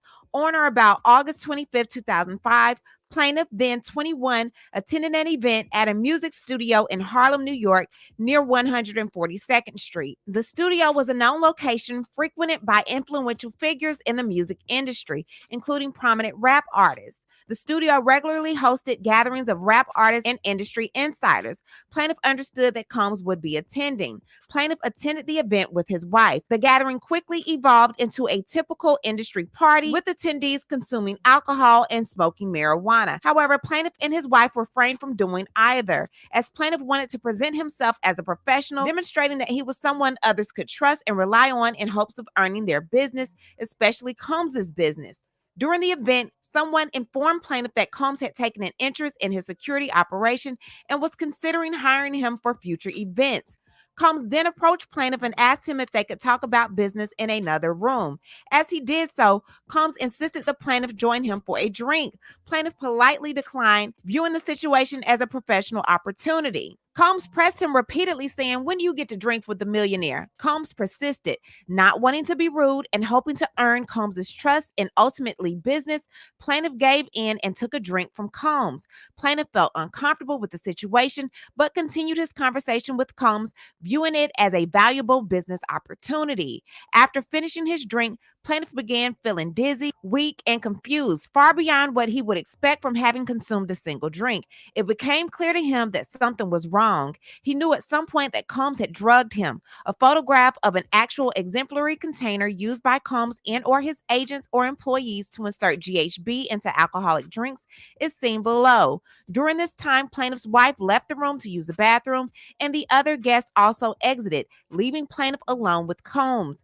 In this moment, with no one else present, Combs approached plaintiff in an inappropriate manner. Combs moved closer and without warning or consent, reached into plaintiff's pants and grabbed plaintiff's Johnson and genitals. Combs then began to manipulate and attempted to masturbate plaintiff's Johnson. Plaintiff tried to resist, but Combs forcefully continued and told him to take it easy and let it kick in, implying that the alcohol or another substance would relax plaintiff and make him more compliant. The assault abruptly ended when plaintiff's wife returned to the room. She immediately saw what was happening and intervened, stopping the assault. Realizing he had been caught, Combs tried to downplay the situation. He pretended to help plaintiff in some way, disguising his behavior as an act of assistance. Shocked and upset by the event, plaintiff and his wife quickly decided to leave the studio. They exited the building and took the train home, trying to process the traumatic incident that had just occurred. The assault left a lasting impact on plaintiff. After the incident, he made the difficult decision to leave his career in security, where he had excelled and built a strong reputation. The emotional and psychological toll of the assault continues to affect his mental health. Plaintiff actively grapples with the emotional scars and the consequences it has brought to his personal and professional life. From the sounds of it, if any of these lawsuits are true, it just seems like Diddy is a very sick individual that gets off on not only taking advantage of you, but just groping you as well. Now, we've been talking about Diddy's hotshot appeal attorney, Alexandra Shapiro, and 3 weeks ago, she filed an appeal in appellate court on Diddy's behalf. And in that appeal, she disagreed with the district court, siding with the prosecution, stating that Diddy obstructed justice and tampered with witnesses. She believes there were no factual basis to those findings, and the law was misapplied. She also feels that the district court erred in concluding that no conditions would reasonably assure the safety of any other persons in the community. Pretty much when Diddy gave up that bail package that said, "I'll stay at home, I'm not going anywhere, I'm not going to be a bother to anybody," the court didn't believe him. Now y'all gonna act like y'all don't know nobody, huh? It's me. So the government came back and was like, "Look, I'm sorry your client is a monster, but he's intimidated way too many of our witnesses and he does not belong out here on the streets. And these are the reasons why." So Alexandra then filed a motion with the court to put the current appeal that she filed in abeyance, pretty much put it on hold, and they were going to refile in district court because some new information came up in the midnight hour. However, Diddy has never refiled. He's not letting them know what that new information is. And now the district court is coming out and they're like, "Look, we're tired of your games. Stop playing. Let's get to work." So to summarize this document, the government came in and was like, "Look, Combs requested to pause his appeal while he considers filing a new motion in district court, and this should be rejected. He already filed his appeal 3 weeks ago, and since then, both sides have already submitted their argument. with oral arguments set to happen in 16 days, which happens to be November 4th, Diddy's 55th birthday. They're like, Diddy is claiming he wants to file a new request for pretrial release based on some new information, but he hasn't actually done that yet. And even if he does, it would be a separate issue from the current appeal and will require different legal consideration. They're stating that Diddy's attorney cited a couple of cases to support this request. However, those don't apply to this situation. The only change since his bail has been denied is that the case has been assigned to a new judge, and that is not enough reason to reopen the bail determination. So Alexander came back and was like, look, contrary to the government's opposition, Mr. Combs's renewed bail request will be based on significant changed circumstances that could not be presented to the district court at the initial bail hearing. These circumstances include inter alia, constitutional concerns stemming from his conditions of confinement, and evidence contained in recently produced discovery. To summarize her document, she's stating there's new circumstances, including issues with his prison conditions that prevent him from adequately reviewing a huge amount of evidence because the government has brought them nearly 100 terabytes of data, which stem from about 97 different devices. Now, they're saying that he needs to be able to work with his lawyers to be able to prepare his defense, but this is very difficult under the current conditions that he's living in, so they are wanting him out to be able to have the time to work with him. Mr. Combs believes that the court should grant the stay to avoid wasting time on the appeal that could be rendered moot by his new bail application. He also points out that the government's claims against him don't hold up when considering the new evidence they've gathered. Essentially, he's asking for the court to pause the appeal process until the district court can reconsider his bail situation based on this new information. However, he is not ready to file this new appeal yet because they do not have enough time to meet with him to go over all of these documents and see how they can properly fight him, allegedly. With Diddy always being the type of person that always gets what they want, and when they can't, they just pay for it, and it's not happening now. He wants to get out of jail and nothing is working. The money, no bribery, no nothing. He cannot get out, and it is pissing him off. And I know he is going off on those attorneys, and they are trying everything they can to get this man out, and nothing is working. Leave a comment. Tell me what you think about everything going on in the world of Diddy, and you know how we do. We'll talk about it down below. Talk to you guys later. Bye. Once again, thanks for watching. Before you go, don't forget.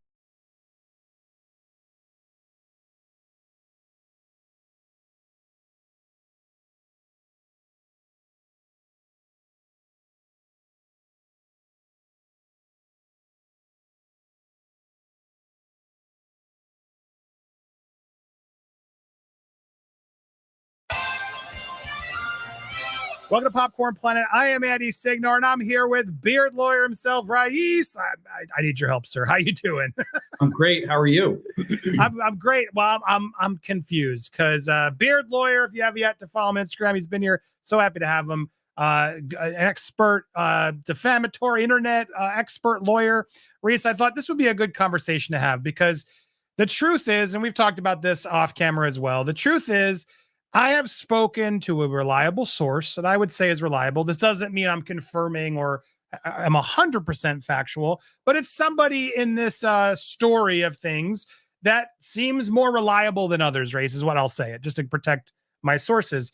But this source informed me of who these A-list celebrities are on these tapes that are being allegedly auctioned off online and through the networks.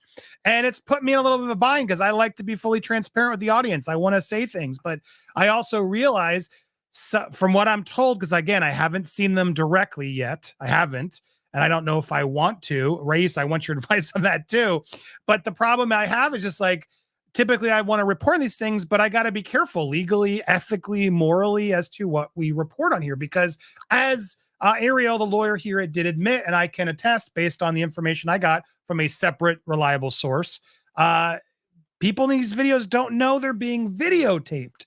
That's a big issue, Rais, right? Let's start out right there. If there are people on these tapes that don't know that they were being filmed, is that okay to talk about and to share? I have a big problem with that, as do you, Andy, and you tend to be an ethical guy and you're taking the high ground here. Notwithstanding the fact that you may have some significant information and reliable information, but the reality is that, look, I mean, if people were recorded non-consensually and you're the one to identify them, I think that's a problem, right? And I think anytime anyone has content, right? This is not an email. This is not a text message. This is video. And there's specific statutes without using specific language I don't want to get into, but everybody knows what we're talking about here. It's Diddy with this person. I'll say that. It's Diddy with this person. Actually, yes. Yeah. And see, the problem is, again, like non-consensually recorded, you've got a victim here who may not want to be publicly identified. That's the problem. That's the problem. And they have a right to proceed if they want to, whether it's criminally or civilly, without being identified, because we know what's going to happen. As soon as they identify themselves, there's going to be a bunch of people that come out of the woodwork who are going to unequivocally harass them and claim that didn't happen, and they're making stuff up. And there's the victims that we want to protect here. And that's significant.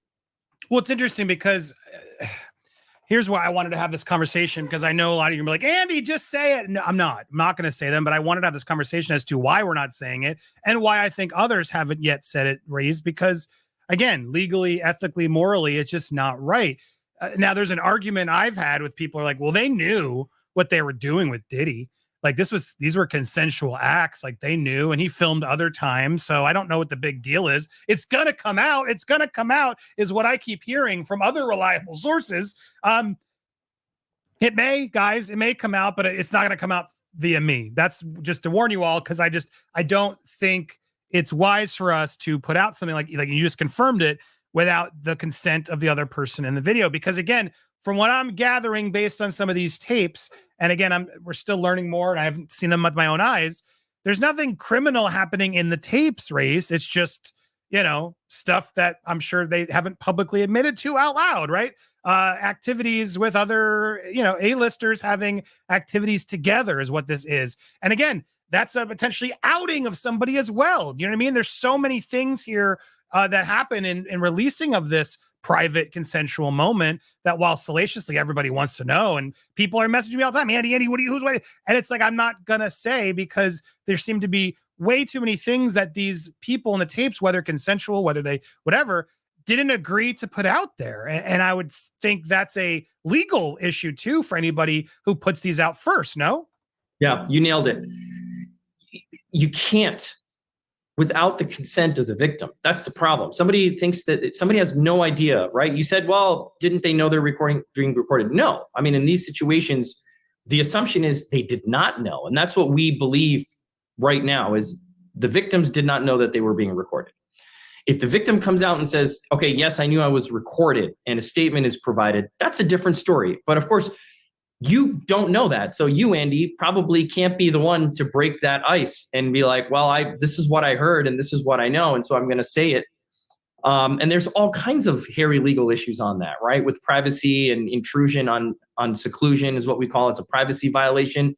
There could be defamation implications. There could be criminal implications. So you're doing the right thing by treading carefully. And I think more people should do this rather than get into speculation. Now, if you see the videos, even still, right? If somebody takes this, not to interrupt, but that's the question. Like, am I allowed to see these videos? Like, if I were to ask this source, show me the videos, do I put myself in worse legal jeopardy? That's another distinct legal issue, right? It's like you're watching something that someone didn't know they were being recorded of doing, right? And so it's dicey. It's dicey. Now, it would be different if you were an attorney and somebody's coming to you for purposes of defense or prosecution of a claim, a civil claim, or the filing, of some action to recover damages. That's a little different. But for purposes of, hey, look what I got, juicy gossip, and there are reporting outlets that I won't mention that will do stuff like this. I don't know that it's the smartest thing to do. I don't know that it's the careful thing to do. That's for sure. Or it's that it's the ethical or moral thing to do. Yeah, it is exactly. I'm not a lawyer, but maybe this source will show you, and then you can verify what we know. But here's the other problem. Even if we verify what we know, like as I watched what Ariel, the lawyer, got these tapes, and even again, I don't want to get into the details, any remote details that could help explain or allude to even more of theories that are out there, or debunk or confirm. But I will say, hearing what I heard, which again isn't confirmation, but hearing what I heard, it makes me dislike what Ariel's doing even more, because I think there are going to be people out there, if this information does get out in some way, that are going to deny that these people are victims, that they're going to try to say, oh, no, they're just consensually thing and they were hiding this affair and yada, yada, yada. And I don't see it that way personally. I mean, and granted, I haven't seen or know, like this isn't somebody involved from what I've gathered in these tapes of them, doing it to others in a way, criminally, like we've heard in some of these suits. This is just, it almost feels like, again, if it's real, like blackmail material that Diddy keeps to sort of hold over these people's heads.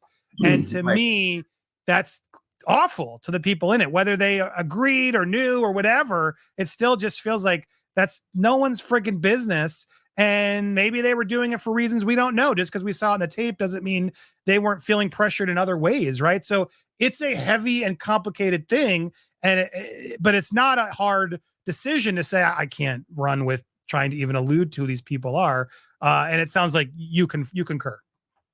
Yeah, I 100% agree. Like, let's let this play out in the legal realm. If you ever get Ariel on your show, I'd love to talk with her and have this conversation if she's willing to do it publicly, because I still don't understand what her role is in all this, and I've heard at times broker, I've heard at times advocate for victim, and I don't want to judge what she's doing or not doing.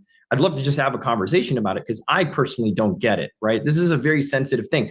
Again, if this gets turned over to the feds and the feds bring claims and this is outed, that's a totally different story. But the feds do what they're going to do, like what we talked about months ago on your show, right? When this first went down, we knew when hard drives were seized and things happened that, look, they're going to build a case. They're going to build a case that they think they can prosecute. It's not for us to speculate what's there or what's not, but to say, you have tangible evidence of something on camera that you've seen and that it's being sold in order to protect someone.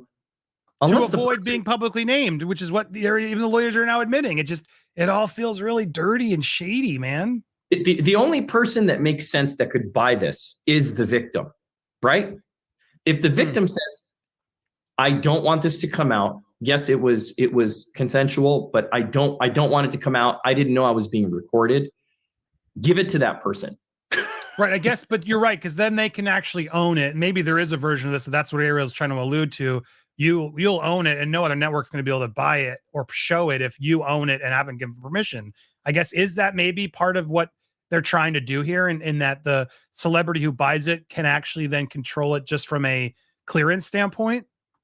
Yeah, I mean, look, it still raises some legal concerns, right? Because let me say it this way. If this was a transaction, if this is a business transaction wherein the victim is then acquiring the exclusive rights to this tape or tapes, and that the person who recorded it is avowing that they will not use it, I don't know where that leaves P. Diddy and the feds, right? But they have an independent right to bring this stuff to light if it gets prosecuted. But my point is, if you're transferring legal rights of this consensual or non-consensually recorded tape to the victim, I think that's a better position to be in. But then the question is this person even in a position to be able to buy the tape, right? Are they a high-level celebrity?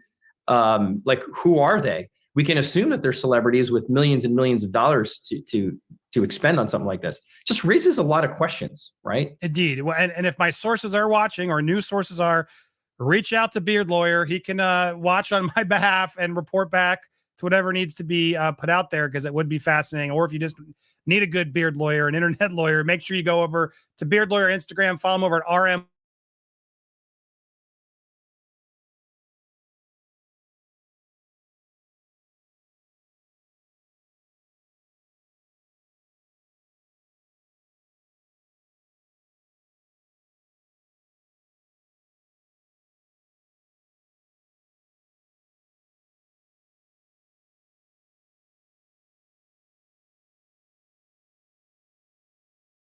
You got knocked the out, man.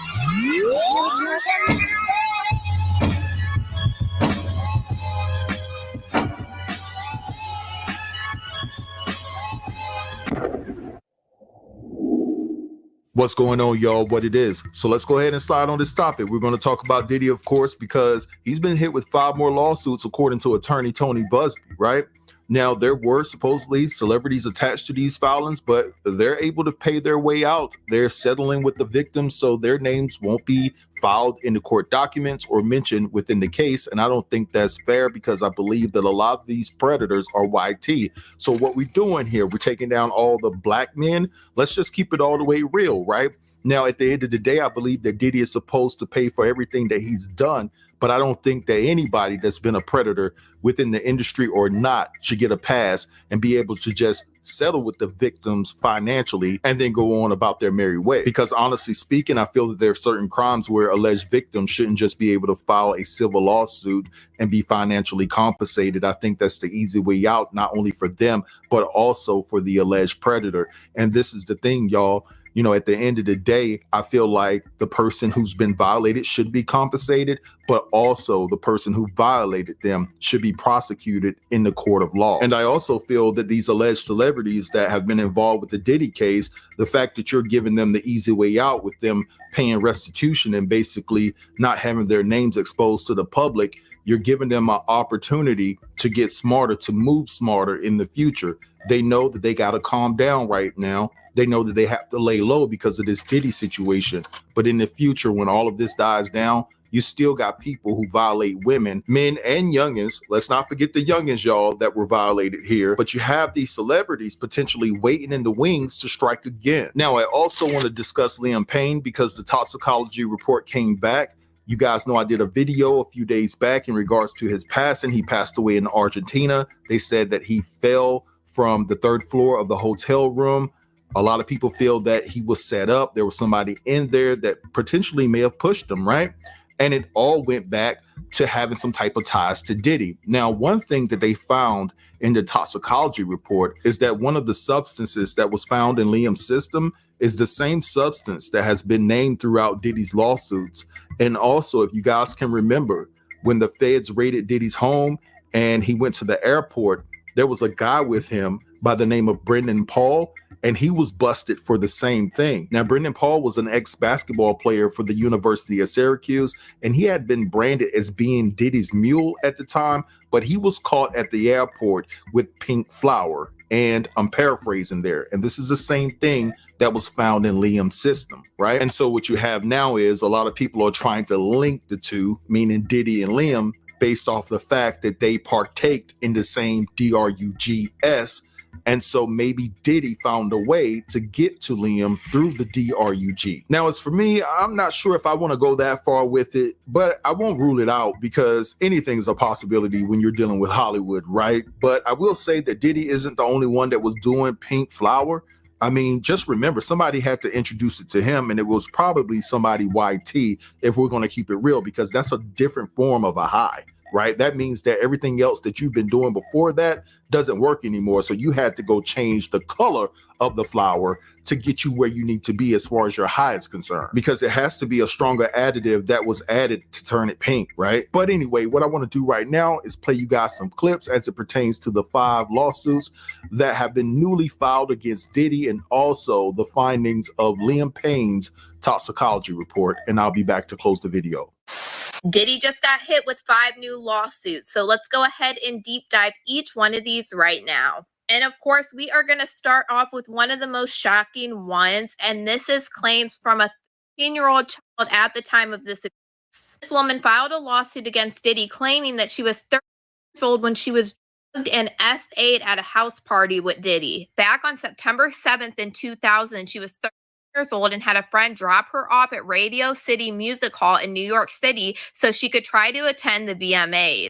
And this was during the time that J-Lo and Diddy were dating, and we watched them attend the VMAs together September 7th, 2000 in New York City.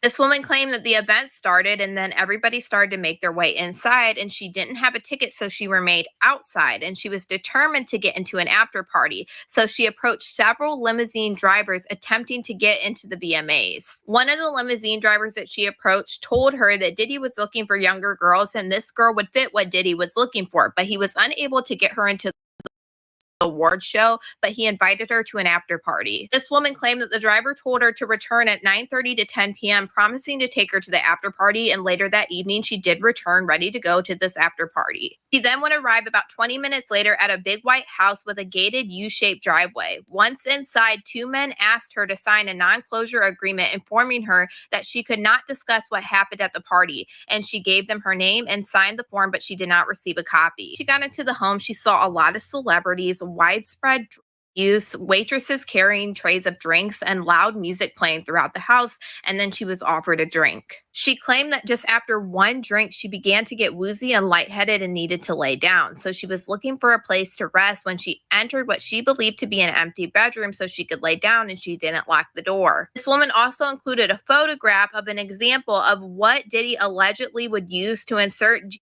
into alcoholic drinks. Claimed that after she laid down, Diddy, along with a male and a female celebrity, entered the room, and Diddy aggressively approached her with a crazy look in his eye and grabbed her and said, "Are you ready to party?" She claims that Diddy threw her to this other male celebrity that was in the room, and this celebrity began to remove her clothes. This celebrity would her down and SA her while Diddy and the female celebrity watched. And then after this celebrity finished, Diddy would begin SAing her while that man's celebrity and the woman's celebrity would watch. This woman claimed that Diddy then forced her to give to him, but she refused, and then he eventually stopped. She said then she grabbed her clothes, shoes, and she left the bedroom and ended up leaving the party, and she would go to a gas station where a female clerk noticed her distress and allowed her to use the phone so she could call her father to come pick her up. The next lawsuit is by a Jane Doe who claimed that she was SA'd and at one of Diddy's famous after parties. On Memorial Day weekend of 2014, she claims that her and her two friends visited Las Vegas to stay at the Hotel Rio. She said while she was there, she met a man that identified himself as International Smooth.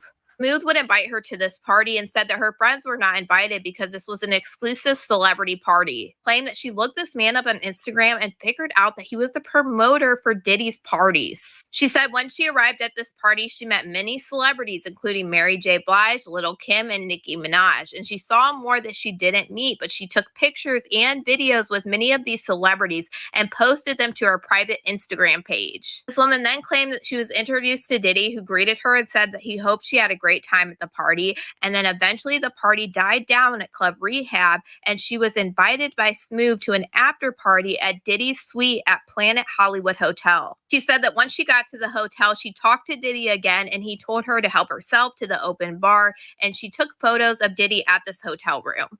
Then went to help herself from the open bar, and she said after 40 minutes of having 1 to 2 drinks, she began getting woozy and lightheaded. This woman said that she went to tell Smooth that she didn't feel well and she would likely need to leave the party soon, and he directed her to an empty bedroom in the suite and told her to lie down until she felt better. Next thing that she remembers is waking up the following morning feeling very groggy and sore, and her entire body hurt and it felt difficult to move.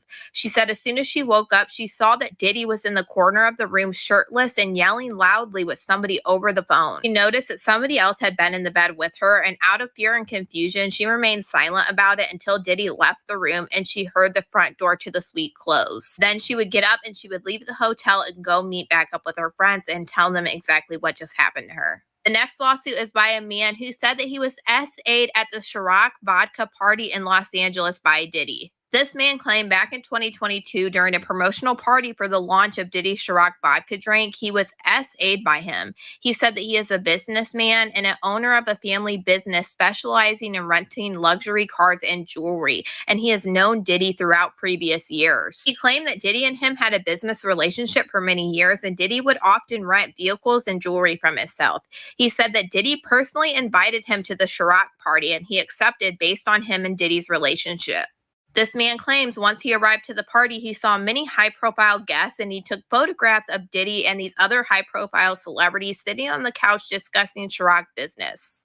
And these are the photos that he took. And Diddy's face is scaring the crap out of me. He's like, why are you taking this photo? I wish so badly that these faces weren't covered.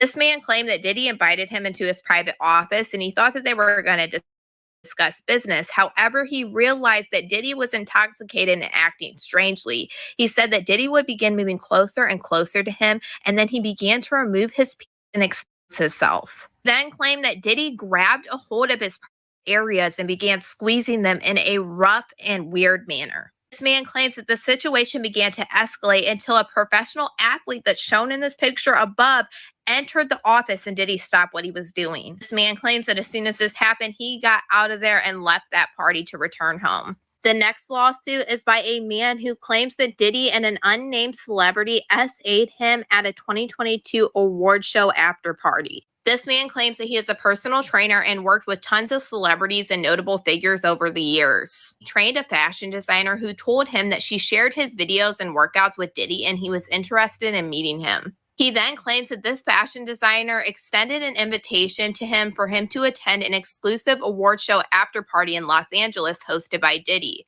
He said on June 27, 2022, a Lincoln Navigator arrived to pick him up to take him to Diddy's residence in Hollywood Hills. He said that once he arrived at this party, he was greeted at the door and he had to sign an NDA and he never received a copy of it. He claims that after he signed this NDA, Diddy's associates handed him a drink and told him that he had to drink this drink before he could enter the party. He said while walking through the party, he saw tons of celebrities at this party, and eventually an associates of Diddy guided him to a large room illuminated with red lights into a smaller room. He saw dozens of individuals, including several well-known figures who were engaging in group activities. He began to feel disoriented, dizzy, and weak, far beyond what he would expect from consuming a single alcoholic beverage, and it became clear to him that something was wrong. He said at this moment he realized that he was significantly impaired, and he said Diddy would begin to approach him and remove his pants and begin performing non-consensual acts on him. He said that Diddy would order him to perform other acts on other individuals in the room, as well as a well-known celebrity that is mentioned in this lawsuit as being Celebrity A. He said after him and the celebrity was finished, the celebrity spit into his mouth. He said he started to go in and out of consciousness from whatever was happening to him after consuming this drink. And he said while in and out of consciousness, individuals at the party forced him into these acts with both men and women. He said the last thing that he remembers before totally losing consciousness is basically being passed around this party like a party favor. He claims that after he woke up after being unconscious, he found himself back at his home without a shirt and without his phone, unaware who took him back to his apartment or how he even got there. Last lawsuit is by a woman who claimed that Diddy drank her and SA'd her. This woman claims that she was SA'd December of 2022 after being invited to a party with Diddy. This woman claims she believed that she was after something was put into her drink and she would go unconscious and then wake up at 6 a.m. and notice a whole bunch of different marks all over her body. These are all of Diddy's new lawsuits. Let me know what you guys think about all this in the comments. I know I'm not the only one that feels like there's something off about Liam Payne's death. I mean, his hotel room in itself kind of just threw me off. And now with all these reports coming out, everything just doesn't add up. For example, there were two women, right, that were questioned by the police who were allegedly seen visiting Liam Payne's hotel room hours before he died. And I guess allegedly he was seen arguing with one woman in the street about money on the day that he died as well. That's according to a guest who told how the singer appeared a little wild as he argued with a woman about money. And apparently, this person claimed that the former boy band star kept repeating to the woman in quotations, "I'll give you $20,000 just because I can." But get this right, Liam Payne's autopsy report just dropped, right? Apparently, according to that report, Liam Payne had multiple drugs, including pink in his body at the time of death. Here's the catch, right? Not that it's entirely surprising, but recently it was also linked to Sean Diddy Combs in a lawsuit filed by his former music producer, Rodney Jones. And he alleged that it was, in quotations, required all employees from the butler, the chef, to the housekeepers to walk around with a pouch or fanny pack filled with which is what we're talking about right now. I also find it really interesting how TMZ, ironically, is always the first one to report upon a celebrity's death. I'm sure everybody remembers Kobe Bryant. And I'm sure everybody's seen the graphic images that TMZ just so happened to release. And a lot of people had something to say about it, especially Toni Cornell, which is Chris Cornell's daughter. Saying in quotations, "In the wake of Liam Payne's tragic passing, I feel compelled to speak out about the disgusting, distressing photos released by TMZ, including graphic images of his hotel room and body," with TMZ somehow trying to defend themselves like you can see here. Also saying in quotations, "I mean, it's just a terribly horrific and sad story. It's something obviously that shouldn't have happened, and this guy had so much life left to live, and you feel horrible for everybody." And TMZ even has yet to comment publicly on Cornell's comments as well. Not that they necessarily care, but has anybody looked into who actually owns TMZ? I mean, but regardless, it just seems like there's a lot of media attention around his death. I mean, I can't be alone in this, right? Hold up. Liam Payne dated Naomi Campbell, first of all, what was that age difference? Second of all, she's tied to Diddy.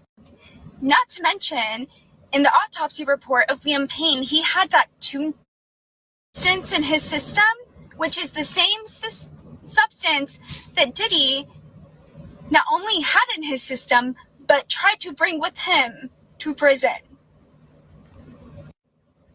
In addition, Liam Payne, just days, if not hours before his passing, he was dropped from his record label.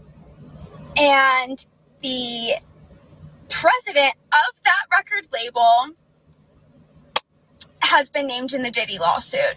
Tell me it's not connected. This is crazy.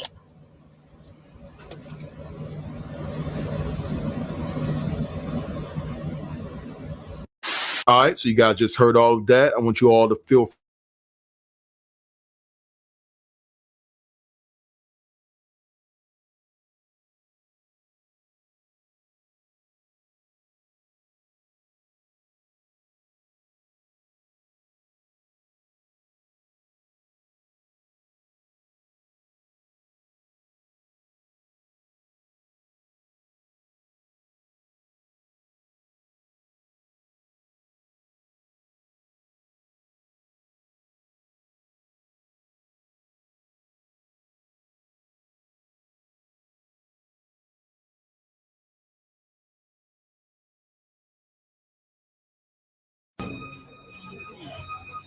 Beyonce! I also have to say thank you to Beyonce. Just thought we would do the dance community say. Bless you. Thank you. Oh my God. Wait, I would actually like to take this time to thank Beyonce because she's actually done so much for me. I wouldn't be here getting this blessing from my friend if it wasn't for Beyonce. Oh my gosh, Amber Rose, I love your store. You know what? I really want to say thank you so much to Beyonce because I'd just like to thank Beyonce for letting me drive my car today. I'd also like to thank Beyonce for all of my friends and my family. I also just want to say I'm a country artist, and the fact that Beyonce made a country record changed the game.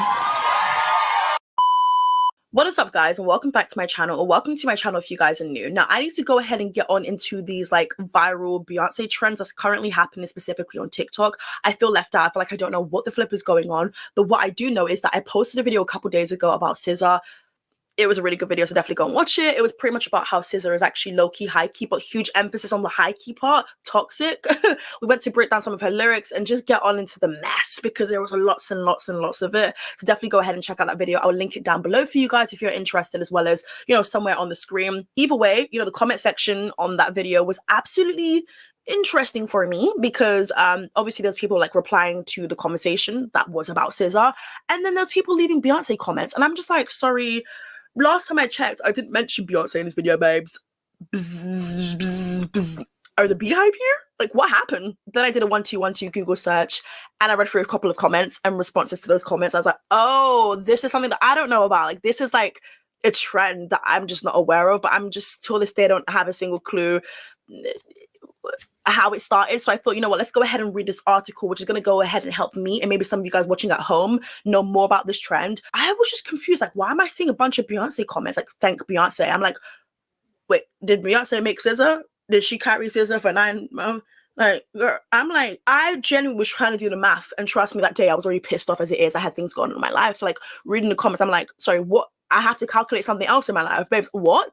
Anyway, let's go ahead and get on into this. Make sure you guys like, comment, subscribe. Don't be greedy with it, babes. You know how to subscribe because you low-key spend a lot of time on YouTube, and that's okay, babes. I'm just like you, except I'm not stingy with the button. So yeah, make sure you guys go ahead and subscribe. Love to have you all here. Also, thanks for all the love on my videos. I've really been enjoying pumping out content. Pump it louder. Also, people keep saying you might be ADHD. Sure. Now what? Now what? Okay, cool.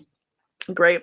Anything else to get out of the way? Make sure you guys follow me over my Instagram. It's Keisha_. It's a bloody good time over in there. Love to have you over. In fact, if you're not over on there, it's giving hater energy. How you doing? Not so good, are you, babes? Either way, go and follow me over on Instagram. I put you guys onto pieces that I'm wearing, hairstyles, how to get certain tutorials. I'm really trying to like step into like my Insta bag and really just put the girls and gays on. I don't know what is wrong with me. I woke up just so hyper, and you would think I took something, but babes, no. Anyways, guys, let's just get started. Okay, so I'm reading this article, which I'll be sure to link down below for you guys in the description. It says, what's Beyonce's TikTok trend and is it related to P. Diddy? Now, I'm like, P. Diddy? Like, bruh, does everything have to be related to Diddy? But then again, I realized that a lot of people feel like Jay-Z is next, and people also believe that Beyonce is aware of Jay-Z's antics because she's the wife, and people also believe that Beyonce knew about Diddy and was all up in them Diddy parties and was doing some really chaotic, twisted, evil spirited things. Now, a lot of it is just an assumption here. There isn't much that we can really use at this point to prove it. I think a lot of people are tying Beyonce and Jay-Z to this, specifically Beyonce. Well, mainly Jay-Z for sure, but Beyonce is tied to this because, you know, unfortunately her husband is Jay-Z. That sounded crazy. You know what I meant, right? Like, no, but her husband is Jay-Z, so I guess they feel like Beyonce should catch the strays too. But also people for the longest time now have believed Beyonce to be very, very, very evil and have this nasty, dark energy about her. Like, I know a lot of people love Beyonce, including myself. I think that she is the GOAT, point blank period. There has been a lot of people who believe that Beyonce thinks that she is like godlike. I don't think that's necessary. I don't think I've gotten that from Beyonce. I don't think that it's given this untouchable, I'm God, holier than thou person. I think if anyone does that in this industry, who's making it very loud and clear and apparent, is Kanye West. With the whole Jesus thing, Jesus, I don't know, people found that to be very weird, but him also claiming Christianity, it was just inappropriate, point blank period, whether you're a fan of his or not. Also, looks like Kanye has some lawsuits up his sleeve. Yikes. It feels like everyone's catching strays in 2024, and I'm not even mad at it. I feel like if you've done something wrong, then you should be called out for it at the least. But either way, it just feels like this is not safe in these streets for nobody. It doesn't matter like what tier ranking you are in celebrity or in Hollywood, everybody seems to be getting exposed for something. Now, with the whole Beyonce situation, like I was mentioning, I don't think I've gotten that from Beyonce. Now, I wouldn't say like I'm a Beyonce stan down, and I know every single Beyonce song there is. I'm gonna leave it to the bees to go ahead and pull through in my comment section, but for me personally, I wouldn't say that I know every Beyonce song. So if there is one song where she kind of compared herself to being godlike, then you guys can definitely let me know. But I do think that she's somebody who's been praised from such a young age, because rightfully so, the talent is definitely there. But I do also think it's the fans that kind of do it to her, because they make it, well, I think it's because she doesn't also pop out at every single event. She's not like constantly on social media posting everything that she's getting up to. So a lot of it is a mystery. So when you do see her out, everyone's kind of like shocked and shook and like literally will make way for her to walk through. Girl, I'm not gonna lie to you. Like, I know we shouldn't do the whole parasocial thing. Like, oh my God, celebrities are real people too. But I might have to skirt and let her come. Like, I'm being so for real, by the way. And I won't do that for just any celebrity. There's some celebrities I'm looking at, I'm like, damn, bitch, you really are that bitch. And like, sure, maybe I should stand up and maybe I should walk in front of her. That doesn't sound... All right, I've got a funny, jokey question I actually think needs answering. Would you let Beyonce, like, let's say Beyonce and her team are like, you know, walking past and like security guards and stuff, like, obviously you should get out you should get out of the way, right? Because they're trying to go somewhere, but then you're trying to go somewhere too. Like, would you move from where you are standing to let Beyonce go? Or would you go forward first and then this is a serious question, okay? For me personally, bitch, I'm dropping everything. You walk in front of me, like, I just feel like she has this halo, no pun intended. Also, low-key, high-key, more so high-key, one of Beyonce's best songs. Halo, that last chorus, that harmony. Ooh, I listened to it last night and I was like, I wanted to cry. Who's my halo? Bitch, no one. Deuces. I'm gonna let you finish, but Beyonce. A moment pop culture may never forget when Kanye West interrupted Taylor Swift during her speech at the 2009 MTV Music Award. Babes, I know why it was, because that was a time. I remember I was 9 years old, glued in front of the screen with my popcorn, and I was not sharing it with none of my siblings. Because, bitch, what do you think this is? I'm watching a flipping award show. This is when award shows were good and every single celebrity would attend. It would be packed. Not one single seat empty, and the cameramen were messy. Absolutely messy, okay? So Kanye West went on stage and did that thing where he said that instead of Taylor Swift winning, it should have been Beyonce, and Beyonce was like, oh, she was gagged. And then we at home were like, oh, Kanye, sit your ass cheeks down and take off them gloves. Like, either way, even Beyonce was kind of like, bitch, now how did I get involved? Ooh. Anyways, other celebrities have recognized the pop star during their speeches at various award shows. Now, TikTok users are thanking the superstar in a now viral meme in which they give credit to her for their good fortune. I actually saw a funny post on Twitter. It was basically someone flying with Ryanair I guess they were blessed with like a specific seat. They had like one window here, but like I guess it was like a double window. I can't really explain it, but I'll put the picture on the screen. And like I guess Ryanair took the clip and hopped onto the trend. The trend started after fans noticed a pattern in some celebrities' award speech, often mentioning Beyonce, even when she wasn't a collaborator on their album or song. Adele in 2017, Megan Thee Stallion in 2023, and husband Jay-Z in 2024 all thanked the singer in their Grammy-winning speeches. The Grammy goes to Lizzo for About That Time. And lastly, because I feel like there's so many goated artists, this is my last time up here. Beyonce, whew, you changed my life. You sang that gospel medley, and the way you made me feel, I was like, I want to make people feel this way with my music. So thank you so much. You clearly are the artist of our lives. I love you. God bless y'all. My artist of my life is Beyonce. This album to me, the Lemonade album, was just so monumental. Beyonce, it was so monumental. All us artists here, we fucking adore you. You are our light. Thank you so much for giving me a chance to win a VMA award. Yo, Taylor, I'm really happy for you. I'm gonna let you finish. But Beyonce had one of the best videos of all time. In a series of TikTok videos, social media users are giving their rendition of thanks to the highly respected artist. One woman posted a video, now with over 34 million views, by the way, about nearly submitting an assignment without including Beyonce in her attribution list. Another user sneezes in the video and her friend says, "Bless you." The video creator proceeds to thank Beyonce for her friend's blessing. "I would actually like to take this time to thank Beyonce," the woman said in an award-winning like tone. "I wouldn't be here getting this blessing from my friend if it wasn't for Beyonce." I'm not gonna lie, this trend just sounds stupid. Like, I am usually here for a good time, not a long time, you know why? No, but seriously, I'm usually here for a trend. I'm all here for Gen Z because I'm Gen Z too. I'm not trying to pretend that I'm above anyone else, but like there's trends that I'm like, okay, this is actually funny, it bangs, like, and there's other trends where it's like, sorry, but let's keep on reading. Okay, so I wanted to dig more and find out like what's tea. I didn't want to continue the video just reading the article. I feel like the article was cool, but I felt like it could have went into more depth. I was still hella confused when I was like sitting down to make the video. But now that I'm here editing the video, there's been like newer articles which I'll go ahead and reference. So on the other side of the Thank You Beyonce movement, it's far more lighthearted. It's based on the almost religious reference that Beyonce's fans have for her. Reverence that has been the subject of jokes for years. Remember that famous Saturday Night Live sketch that warned of the consequences of not liking Beyonce? It seems like we're living out that skit now.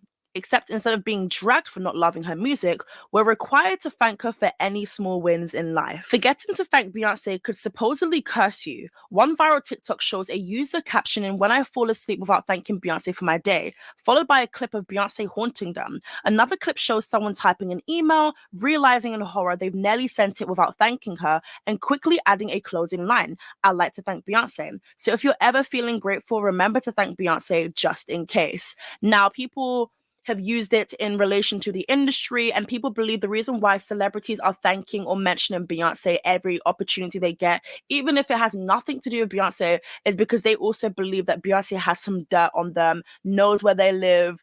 Like, apparently Beyonce is like this really powerful being in the industry who knows everything. Oh god, my voice went. Who knows everything. And that's when we're gonna later talk about the J. Cole song She Knows. It's the Beyonce meme connected to Diddy. It turns out that the Thank You Beyonce trend has two major threads. The first is a darker origin linked to conspiracy theories about her and Jay-Z's involvement with Sean Diddy Combs, who's facing an avalanche of SA allegations that range from assault to, you can see what it says on the screen, to put Combs in serious legal trouble.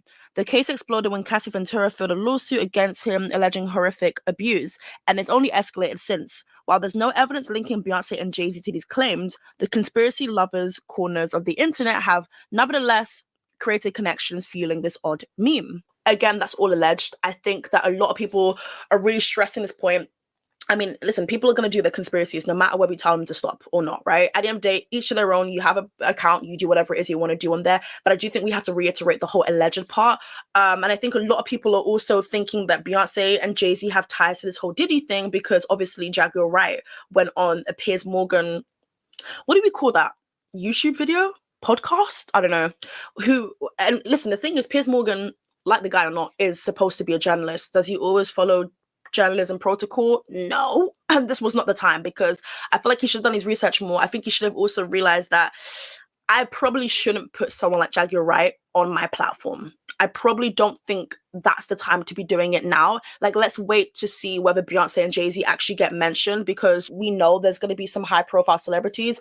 I couldn't sit in here and confidently tell you that Beyonce is going to be mentioned. Girl, that's not my place. Yeah. If it happens, then sure, we can have a completely different conversation. As for Jay-Z, I don't know. I just feel as though there's some people I'm like, I feel a little bit more confident about, like the Oprahs, like the Ellen DeGeneres. Maybe because I've seen like video proof of them interacting, and I just feel like that's a little bit strange and very cryptic. I don't know. Either way, if I'm wrong, bitch, I'm wrong. If I'm right, then sure. Yeah, I mean, I guess them basically threatening to sue Piers Morgan was kind of like telling for some people. For me personally, I just feel as though don't say things if you've got no tangible evidence. Because let's be real, like as much as Jaguar Wright is probably spitting some facts, she doesn't have any tangible proof. She doesn't have anything that she can show to say, this was me at this event and I saw, like, no, she doesn't. I think some things she's actually not lying about. Do I think that she loves to exaggerate and she probably was like a theater kid? Sure. Two things can be true, okay? But we will see. We will see the high profile celebrity.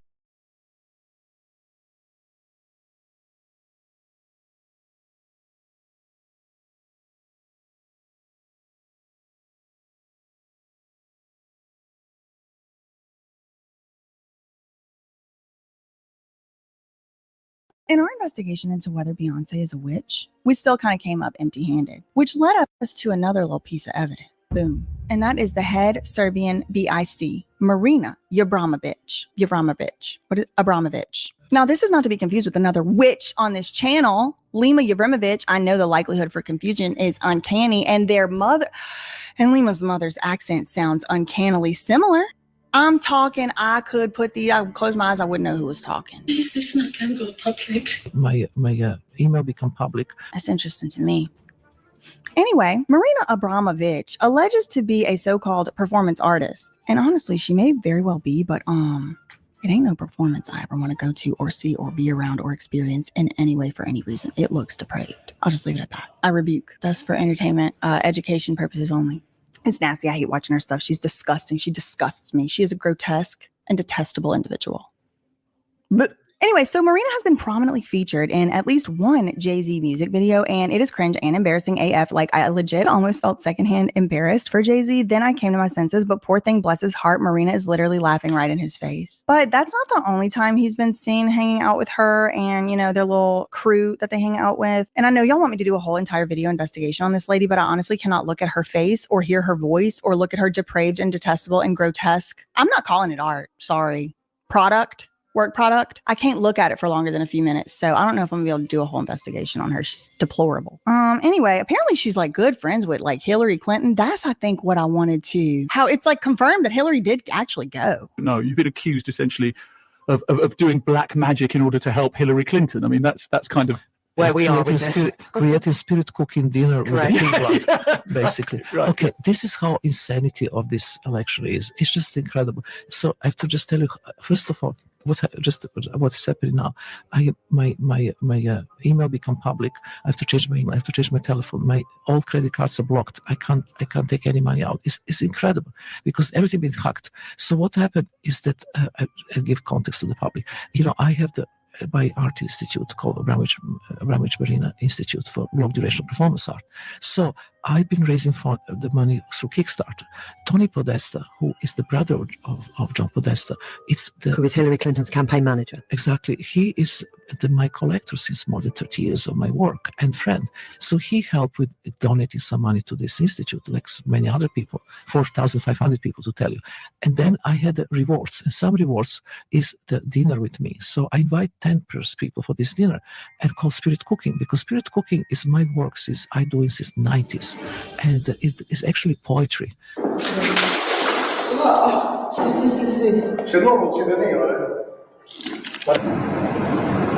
And like, what in the world is that woman enjoying this art for? I mean, look at her. She enjoys the clowns. What's the difference for a woman in comedy than a man in comedy? Can they do the same thing? Comedy is okay, but clown is more difficult. Anyway, alas. And from everything I know about witches, I mean, if you just take one look at this woman's face, especially this side profile, I don't even think you ever had to see a witch before in your life to know for a fact Marina Abramovich is a witch. I mean, look at the chin, the nose curl, the way the black hair, the way she looks like she's going to hurt you or something. That looks like a witch to me. But apparently, she denies that she's a witch. She said she ain't a witch. I mean, maybe she never actually said that. Now that I'm thinking about it, maybe she just tried to imply it. I need to go back and see if I can get her actually denying it, because that would open a whole new investigation. But anyway, she said she ain't. So for the purposes of this thing I wrote, it's inconclusive. Alas, she denies the witchcraft allegation and says that her spirit cookbook was just a book of poems that weren't meant to be taken literally. And it is actually poetry. But then she kind of contradicts herself a little bit in this radio interview where she literally calls that cooking style her life's work that she's been doing for 30 years. So it's inconclusive whether or not she even meant to write that book as poetry or literal, because she was literally putting it on the walls in the museum. But I can't talk about it too much more.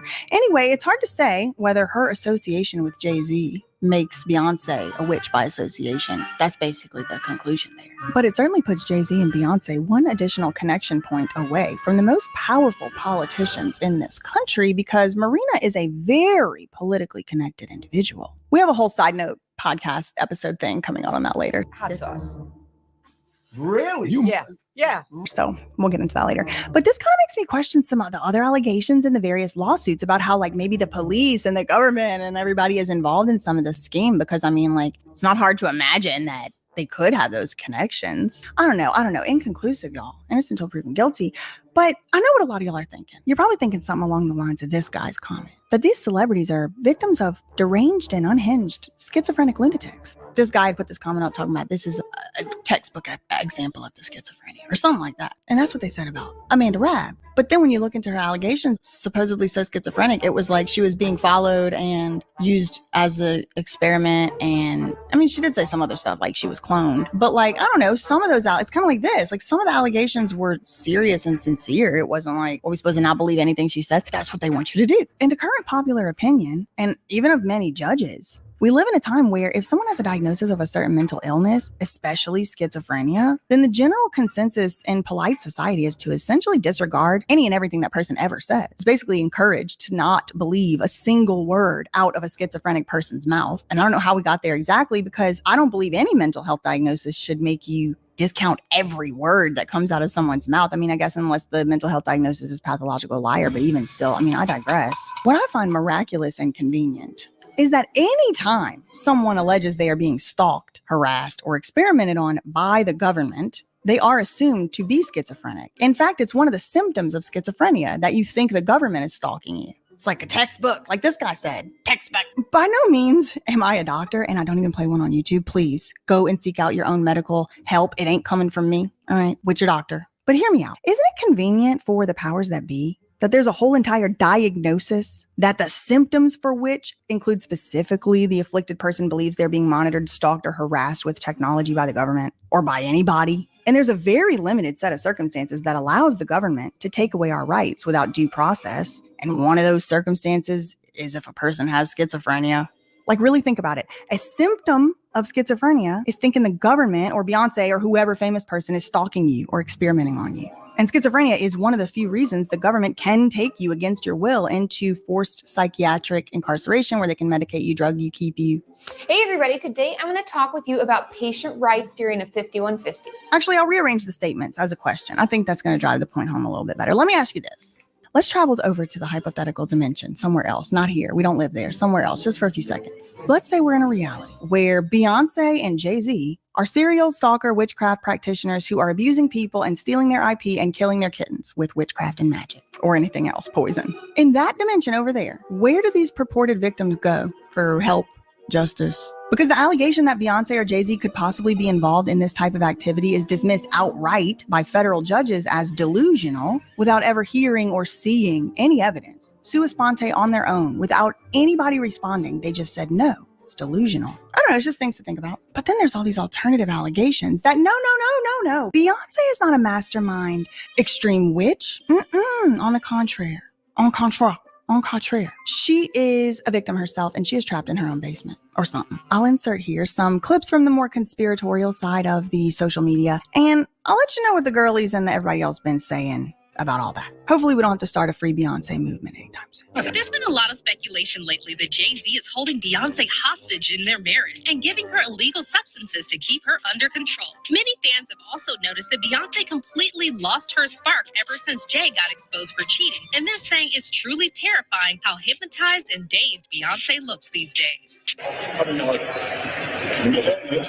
But yeah, I mean, I set out to investigate whether or not Beyonce is an extreme witch, and pretty much intended to debunk very easily that Beyonce is an extreme witch, but I haven't seen it debunked anywhere in court. And even the witches themselves, purported witches, they couldn't really tell me whether she's an extreme witch or not. The extreme witch allegations were not dismissed on any factual grounds. They were dismissed because there was a failure to prosecute. Was there a settlement? I don't know, but there was allegedly a settlement in the now dismissed as frivolous Charlene Latham case. And I could keep going like this for probably like a year or something. Anyway, that's all I really have for today. In the meantime, facts and defamation. Love you, mean goodbye.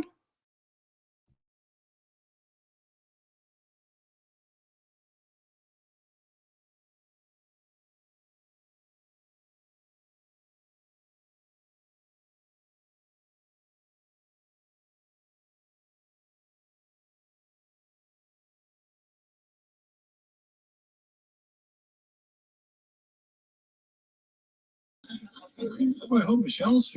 The following program contains mature subject matter. Viewer discretion is advised. They're gonna need their energy because I am taking these guys to the bath. Could you do me a favor, Becky, and get their little ducks? Okay, sure.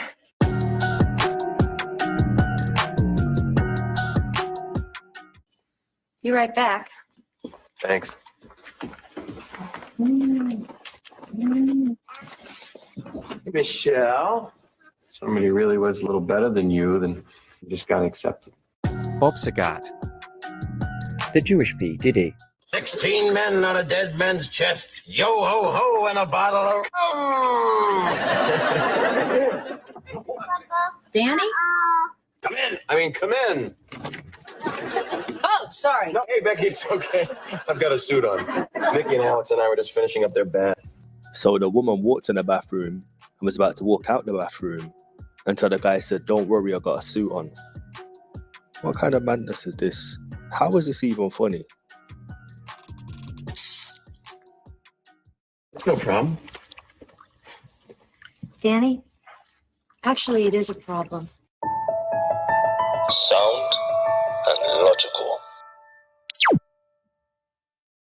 I'm sorry, Becky.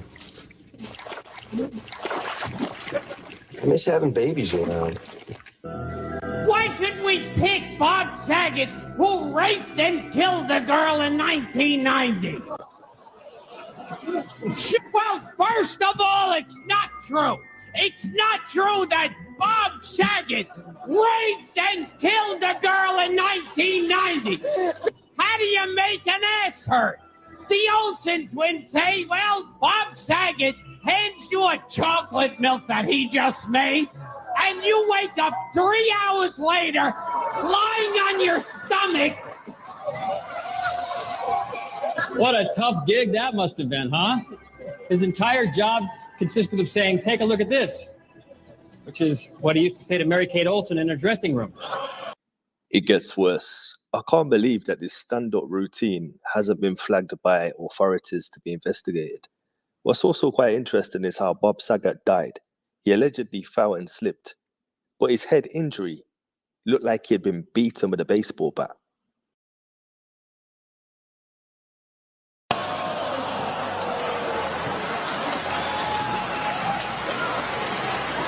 I love him like a perverted uncle who pays for lunch and then follows me into the men's room. That should have been called blackjack because she hit on the Olsens when they were 8. He didn't stop till they were 21. Is it true that you used to give Mary-Kate acting lessons? You'd tell her, act like this never happened. Bob Saget is a sick bastard. He has 2 daughters in college and 3 girlfriends in high school. But you're a great crowd, and I care about all of you individually. I just want to have sex with you right now. I'm serious, but I can't. I'm working right now. But I'm a happy guy because I got married my girlfriend of 7 years. At her age, I'm going to jail. But I'm nuts over her. She's this tall. Everybody needs friends, you know? I had it rough when I was a kid. Never got to go to camp. My mom thought I'd get embarrassed undressing in front of little boys, but I've changed because I kind of like it now. A little bite to eat, maybe take a nap, and you'll feel all better. Uh-huh. Right. Okay, bye-bye. Derek's taking it pretty hard, huh? Well, I don't know about that, but his father sure is a mess. Well, I hope Michelle's feeling a little better. Oh, man, it's all my fault. Put so much pressure on her, she didn't know whether she was coming or going. When she started, she was just a happy-go-lucky kid. And then I got a hold of her, and I worked her, and I drilled her, and so there was nothing left but just an overworked, over-drilled little hunk of overworked, over-drilled. Danny, come. Don't get your shorts in a knot. Joy, I'm upset. No, I mean, your shorts are really in a knot. But I won't do that, damn it, because I want to have a kid. I really do. Right now I'm in no position to have a kid because I'm standing up and I'm alone. But Most comics dream of performing in Las Vegas, Nevada. Bob Saget dreams of performing in Hannah, Montana. Bob has done a lot for this country. For 8 seasons, half an hour a week, Full House, kept pedophiles off the street. In fact, 3 of them were on the show. Well, I'm glad I got out of sitcoms before you killed this them. man a kid show because they knew he was a pervert. Joke was You on didn't just kill sitcoms, you raped them and left them for dead in a ditch. The other day, after all these years, I'd never met the Olsen twins. He introduced me to them. I said to him, how do I tell them apart?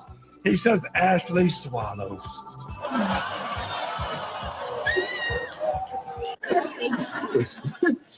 look, I'm sorry. I'll stay out of your way. You know what we can do? We'll set aside some special Uncle Danny time so you guys can be together. Child abuse, right? You Really? They was enjoying this sick shit. How's that sound, guys, huh? You like that idea? Thanks, Becky. Yes, Mommy will get it, Mommy will get it. I remember when I was just a little baby, my mother was looking down and she said, Bob, you've had enough. And I said, don't act like you don't like it. You know, there's so much bad stimulus out there for kids. I was in a toy store recently. In Los Angeles, close friends and family gathered on Friday to say goodbye to the beloved actor and comedian Bob Saget. The mysterious death of Bob Saget came as an unpleasant surprise to comedy lovers from across the globe. But above all else, it left us all scratching our heads. Was it an unforeseen side effect, created by the side effects of a prescription drug? Or was it due to a slip and fall? Many other theories are still floating around, even today, but we still don't know how this comedy icon died. Today, we'll go over the tragic day Bob lost his life, 9th of January 2022, hopefully answering some of your questions along the way. But before we start uncovering this mystery step by step, let us tell you a bit more about the man who is in the center of it.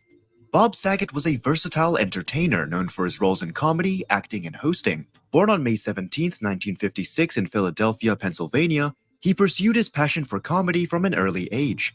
He realized he was funny at a very young age, as he revealed during his last interview. When did you realize you were funny? I thought I was funny when people were laughing at me. I was like 4 years old. He attended Temple University, where he began performing stand-up routines at local clubs and coffee houses. Saget's breakthrough came in the late 1980s, when he landed the role of Danny Tanner on the popular sitcom Full House. As the patriarch of the Tanner family, Saget showcased his comedic talents while portraying a widowed father raising 3 daughters alongside his brother-in-law and best friend. Full House became a cultural phenomenon and catapulted Saget to fame. Hi, it's time now for This Week in History. While Full House showcased Saget's family-friendly side, his stand-up comedy revealed a darker and more relatable persona.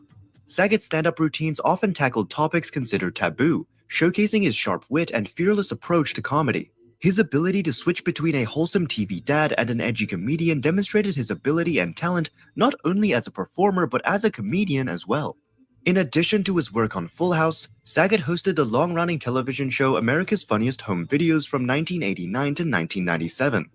His charming hosting style and comedic timing endeared him to audiences, further solidifying his status as a beloved television personality. Despite his success on television, Saget continued to pursue his passion for stand-up comedy, touring extensively and releasing several comedy specials. He was known for his almost obsessive approach to stand-up comedy. His stand-up material often explored themes of family, relationships, and the absurdities of everyday life, earning him a dedicated fan base. Beyond his work in television and comedy, Saget also ventured into film, appearing in movies such as Dirty Work and Half-Baked. He also lent his voice to animated projects and made guest appearances on various TV shows. Throughout his career, Bob Saget remained a beloved figure in the entertainment industry, admired for his comedic talent, warmth, and generosity. He was one of the leading investors in multiple charity projects that revolved around the treatment of the disease that took his sister's life. Even after his death, his impact on this issue was felt.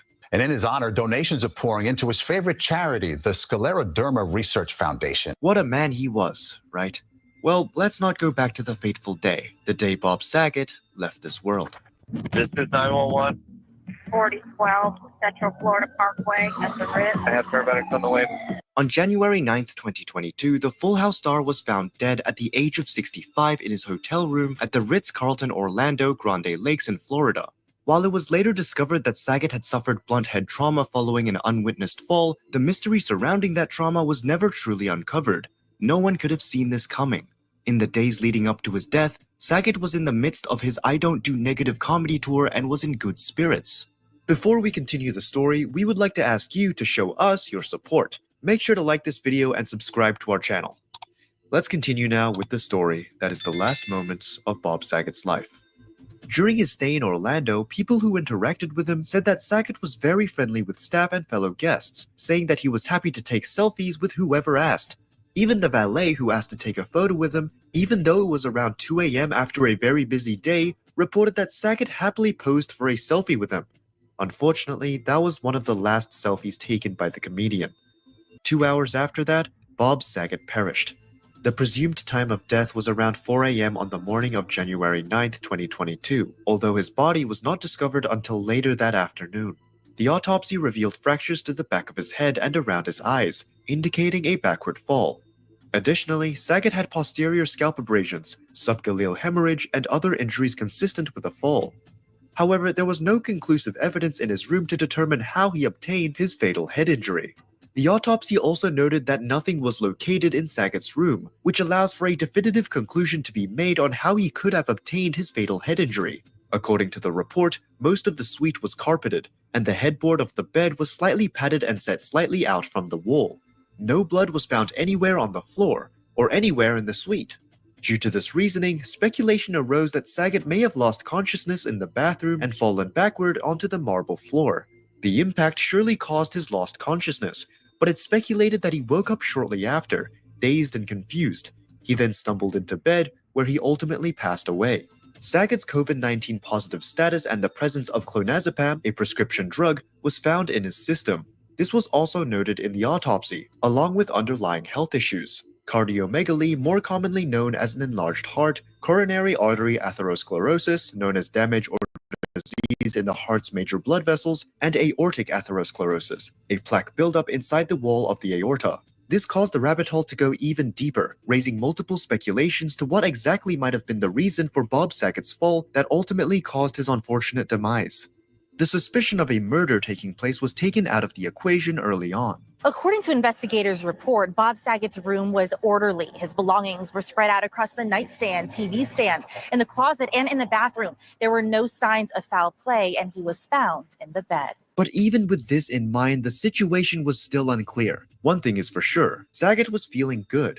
He even posted on X, formerly known as Twitter, and Instagram, letting everyone know how happy he was with the support he received during his stand-up routine. But one person did catch a moment in which Bob wasn't feeling well. According to Rosalie Kochi, who runs errands for talent at the theater, she heard Saget complain that he was not feeling well and was dealing with the effects of long-term COVID as well as hearing issues. She was concerned, but she discarded it soon after. Although he was still under the weather, Kochi noted that Saget didn't miss a beat in his performance, and his speech was not slurred at any point. He performed and had an amazing show, as he usually does. Was this the reason he fell? Was there something only he knew, but pushed through with pure passion? That's something that, unfortunately, we will never know. Saget's wife, Kelly Rizzo, was the one who brought us the bad news. Even though everyone was hoping that it was one of those situations where the media took the bait and made a story about a fake death, Rizzo debunked this by posting, "We are devastated to confirm that our beloved Bob has passed away today." The death of Bob Saget, whom many considered family thanks to his role as patriarch of the Tanner family on Full House, shocked everyone. The shining star stopped glimmering, and his death still saddens everyone in the industry. He was a great comedian, but an even better man. Let us know in the comments below what you think about this. Was it a freak accident, or a long battle?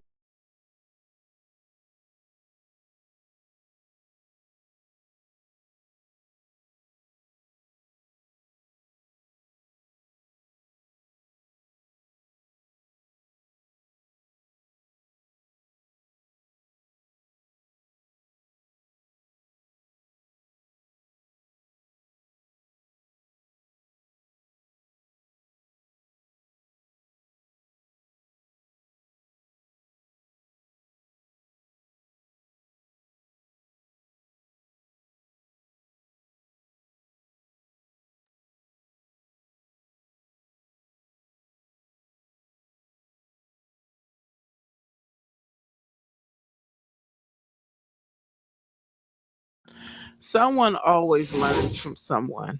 It could be something good, it could be something bad, it could be something treacherous. But if you look back at your personal life, you'll see whatever field you're in, you'll see that you learned something from someone. I'll be back.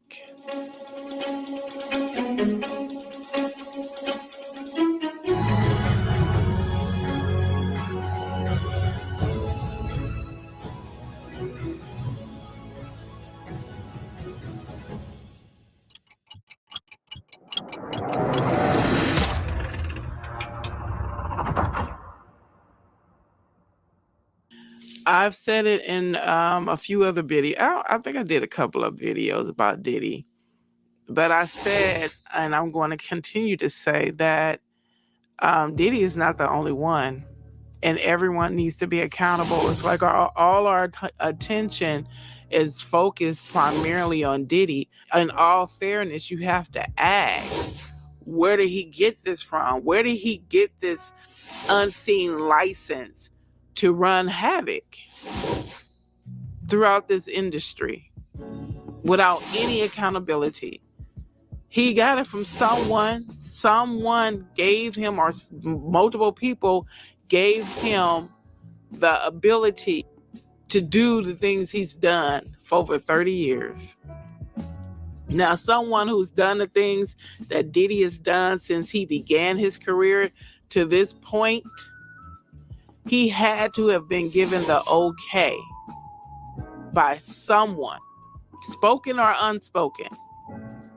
Because you don't just go into a field and run amok without being accountable. And if they were requiring him to be accountable, it wouldn't have gotten this far. It wouldn't have gotten this bad. So everyone needs to hold everyone accountable. And that's why it's imperative that we continue to do these videos pinpointing not only Diddy, but the ones who were behind him, the ones who trained him, the ones who showed him the ropes, and the ones who gave him the leeway to do the things he's done. Now let's get on to this content. If you're wondering where Puff Diddy, aka Diddy Daddy Glitz and Flams Sean Combs got his jaw-dropping character, sit back and let me draw this picture out for you. One taught Sean Combs, aka Diddy, longevity. And in my opinion, he gifted Diddy his spirit of corruption. Clive Davis has been in the game since white artists were used to cover black artists' songs and getting paid far more than black artists, which I know they're still being paid more today. Clive J. Davis was born April the 4th, 1932. He is an American record producer, A&R executive, record executive, and lawyer. See, he knows, the loopholes. From 1967 to 1973, Davis was the president of Columbia Records. He was the founder and president of Arista Records from 1974 through 2000 until finding J Records. From 2002 until April 2008, he was chair and CEO of the RCA Music Group, which included RCA Records, J Records, and Arista Records. Chair and CEO of J Records and chair and CEO of BMG North America. He has signed many artists who achieved significant success, including Sly and the Family Stone, Janis Joplin, and a list of others. A July 1973 article said Clive Davis was ousted and accused of a payola cover-up. Davis was charged and fired by CBS amid allegations of misuse of funds and providing drugs to artists and disc jockeys. Does that sound familiar? And this was in 1973. Davis had a long-term agreement with CBS Incorporated, a 5-year contract stretching to April 14, 1975. At age 40, he was the commander-in-chief of the largest record company in the world. For his efforts, which kept him at his office on weekends and holidays, he earned $135,000 a year. His contract also provided incentive bonuses adding up to $250,000 over 3 years. And last, there was additional compensation of $74,000 for a total of $359,000. Not bad for a man from Bronx whose first favorite music came from Make Believe Ballroom on his radio, whose primary goal in life once was to be a good lawyer. Clive Davis was proud of himself. Again, this article was written in 1973. Davis is in seclusion, accepting meetings with a criminal lawyer. He has been asked to face a grand jury probe into interstate heroin trafficking and possible connections between payola by drugs and Columbia Records. Clive Davis has been fired by his company and sued for alleged personal use of company funds. His contract is null and void. He has been depicted by a CBS officer as a culprit found involved in hanky-panky. He has been fingered by a once loyal executive assistant as the man responsible for authorizing the practice of payola at Columbia Records. The first rumors had begun to fly during A Week to Remember. A Week to Remember was a concert series organized by Columbia Records and music executive Clive Davis. Other acclaimed artists who performed at the events include Bruce Springsteen, the Staple Singers, Miles Davis, and Earth, Wind & Fire. A Week Remembered occurred in 1973. Let's continue. David Winshaw, 52, vice president of artist relations at Columbia, had been busted. He'd been locked out of his 12th floor office a couple of weeks ago, and there was talk about prostitution and drugs. The rumors said the FBI invaded CBS Black Skyscraper and seized files from Winshaw's office, and CBS had cordoned off the room and fired the 11-year veteran. Winshaw, it was said, was close to Clive Davis and was variously known around the company and in the business as Davis' Royal Procurer or Clive's pimp, or the all-around Dr. Feelgood.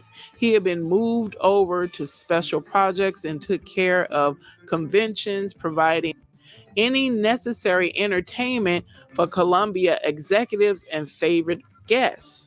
He worked with hotels and travel agents, sometimes handling conventions of 1,000 people. In that capacity, it was said he and probably others at Columbia was involved in some computer scheme. All billings, one source said, come out of a computer. When needs exceeded what was budgeted for his department, you couldn't key punch drugs and broads. He programmed it for reimbursement, and a computer would program an okay. The excesses, the source says, were rumored to have reached 500,000, and the operator, it was said, had to have either received authorization from higher up or been guilty of outright embezzlement. 10 years ago, said one male superstar, the disc jockeys were into chicks and free vacations. Now it's grass, hash, and coke. Payola takes other forms as well. According to Newsweek sources, lavish press parties, hookers, and booze are still a part of it. So are kickbacks from travel agencies and hotels where record industry conventions are held.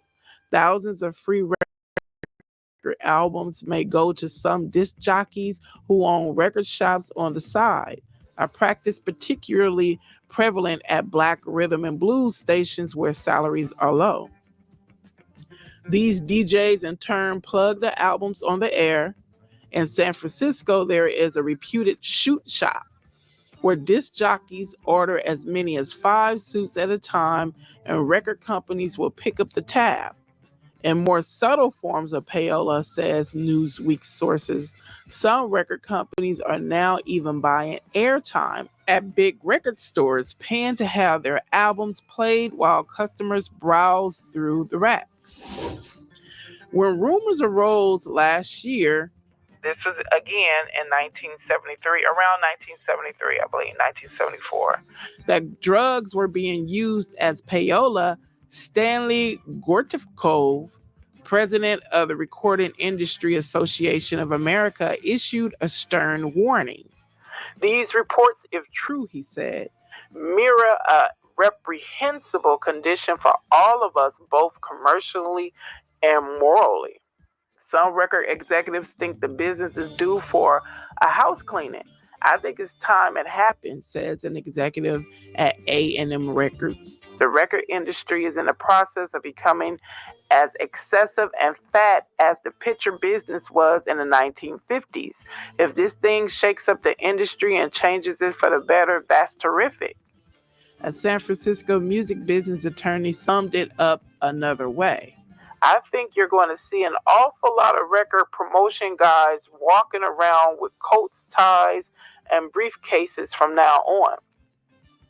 Again, this was taking place in 1973. It would be nice if these people were sincere and actually cleaned up the music industry. Then we wouldn't have the likes of Diddy and everybody else who trained him or conditioned him, or he just gleaned from. He saw somebody doing this. Let's continue. 2. Diddy gleaned his Mr. Wonderful life is just a big party image from Andre Harrell. It said that he threw the best parties on the East Coast. And what is Puffy known for?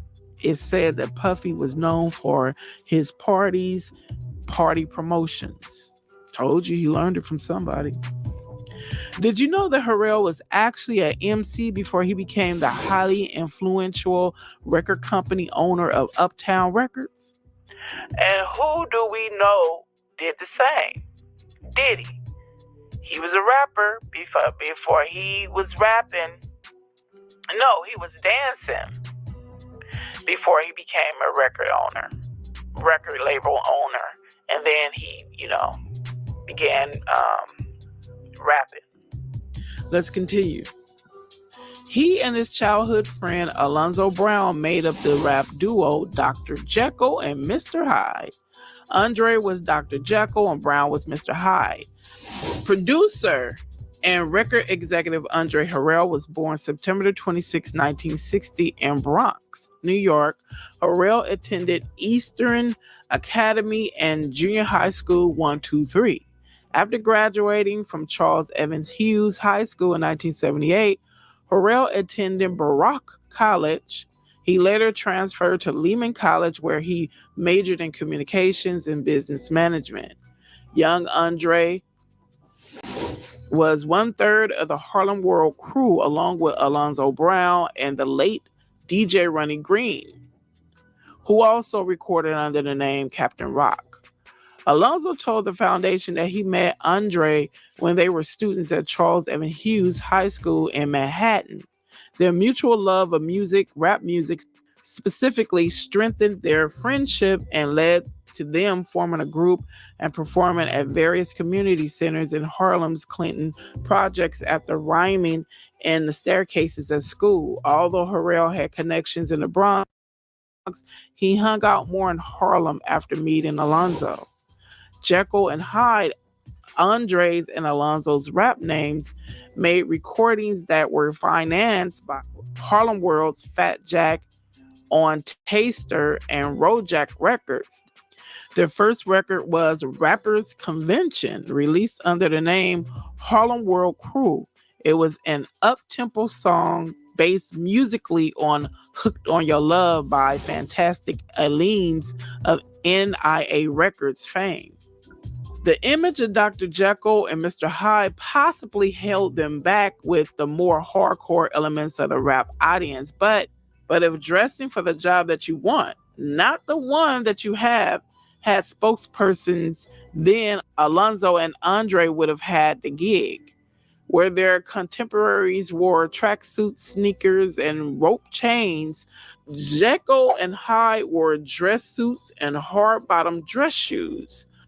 On their full-length album, The Champagne of Rap, not only are they dressed in suits, they are holding copies of the Wall Street Journal and business magazines along with their DJ scratch on Galaxy. Even the title of the album implies that they are more refined than other MCs. On Cold Chillin' in the Spot, which is the B-side of the Def Jam by DJ Jazzy J, and an animated Russell Simmons says to Andre, who was present in the studio, "The doctor, Dr. Jekyll, Negress, what is wrong with you? In a three-piece suit and bottom-button shirt?" In 1984, Dr. Jekyll and Mr. Hyde released Champagne of Rap. "I was working with LL Cool J," Harrell recalls.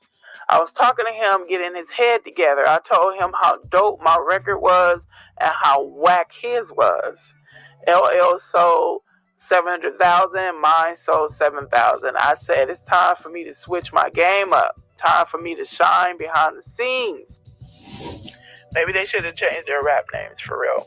But in the 80s, anybody who grew up in the 80s, it was a lot of rap groups that had names that, to me, they were a little corny. But I guess they was popping at the time because we liked the rap. I don't know about the name. But then, we didn't have too much to judge it from. UTFO and all other rap names. You think about it now, it's like, wow. Okay, let's continue. But before starting his own label, Harrell, around 1983, started hanging out with Simmons, who was producing rap shows. Simmons kept trying to persuade Harrell to leave Wins and come work with him at his company, Rush Management.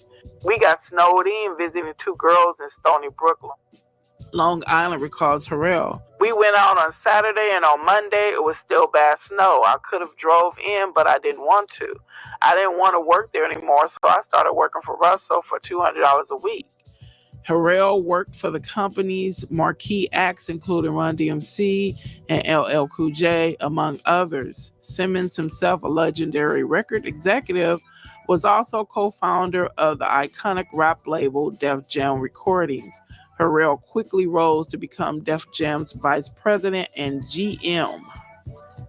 By 1986, Dr. Jekyll and Mr. Hyde was done recording for Profile as a group, and Dr. Jekyll was releasing Uptown's Kickin' It, the compilation album that served as an introduction to his new label, Uptown Records. Like his mentors, Simmons and Def Jam, Harrell's imprint saw the potential of hip-hop's growing fan base, particularly Black audiences, and cultural reach before others could even understand the music itself. Uptown was a huge success. In 1988, Guy sold 1.6 million. Harrell recalls Al B. Sure sold 1.8 million. Heavy D sold $1.4 million. I was rolling. I was in the game. I was coming into spots and it was going on. I was all over the country, all over the world. I was 28 years old. The dough was flowing. In 1989, Harrell recalls, Al Teller wrote me my first real fat check. He took me to millionaire status in one quick swoop. Bam! I like my man. I said, that's cool. Part of Harrell's appeal to MCA was his attitude. He always behaved and thought big. He's a snowman in the grand sense of the word, and success only enhanced those tendencies. When he earned his first real money, Harrell bought a huge home in New Jersey, which he dubbed Mohawk Stadium, and started throwing parties, lots and lots and lots of parties. Harrell not only discussed business like the founding fathers of Hollywood, but also loved the lavish life, living large, which means driving the right car, wearing the right suit, dating the right girl, and throwing the biggest parties is all part of the profile.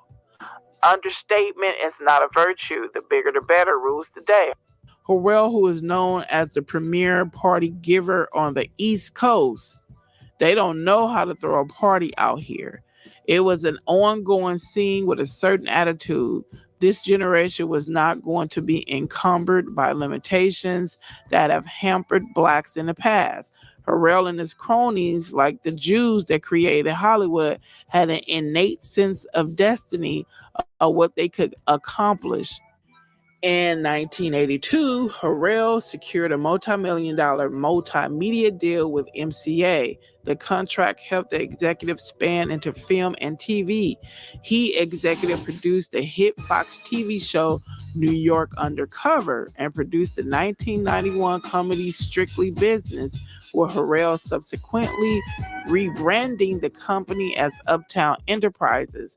And in 1995, he became the CEO of Motown Records, where he worked for 2 years. In 2002, he discovered and mentored Robin Thicke, who would later become a powerful force in R&B. He would later work with Puffy as Bad Boy Records, president and vice chairman of Revolt TV. Rumors have persisted for years that there was another side of Harrell with regard to him having an alternative lifestyle. Nothing is more far-fetched or impossible to believe, considering that he had been embedded within an industry that is contingent on keeping your secrets deeply hidden in order to maintain a stellar image. Image equals money. Money equals more money. But here is an excerpt from a book, Mongol, written a few years ago. A character by the name of Pop is a producer who was rumored and or alleged to be Harrell. And the character Big A.T.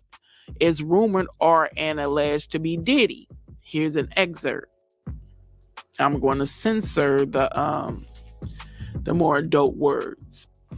I ain't saying all of them effed or sucked some penises to get to the top, but a lot of them have and continue to do so. Trust me. There's always some new, young, fresh, wide open, roughneck thug who is willing to do whatever it takes to get a record deal, a movie role, or some press. Some even think they are smarter than the next and they will get by without having to deal with a gay brother. Like I said, we are everywhere and in all aspects of this industry. 9 times out of 10, we know each other. It only takes a phone call and we can bring you down or help keep you where you are. Pop Mogul. Let me get a taste. Pop tug at my zipper. He unbuckled my pants and they dropped to my ankles. His member was excited. It was fighting against the material of my boxers. This was it. I was being made an offer to end all my years of struggling and trying to make it in this business. An opportunity for my big break. It was time for me to eat and eat big. I wanted to hear my music on the radio, and the man sitting with his face sniffing at my crotch is willing to make it happen. For the first time, I heard my own voice. The words found their way out of my belly, into my throat, and out of my lips. I don't know. Relax. Pop stroked his member. We will work everything out. This is between you and me. This is our world, baby. Pop smiled. He licked his lips and then spoke to his member. What happens here stays here. I couldn't believe my ears. This top entertainment mogul was actually letting me in on the secret. He was a gay man, and the industry is full of them. Let me tell you something. We are all up in this business. Ish. Without us, half these ignorant celebrity mofos wouldn't be who they are today. How do you think most of them get where they are? I hope you don't think that it is really all about talent. Yeah, talent. Hollywood is nothing but a big old production on turning the world out. You know, I found out in the 90s that it's not even about entertainment. They're not trying to entertain you. They're not trying to give you, you know, when you sitting back chilling off work and just want to put your feet up, you watch a good movie and chill. It ain't about entertaining you while you resting. It's about using people, the people who are most willing to turn people out. That's all Hollywood is about. Now let's go on to 3.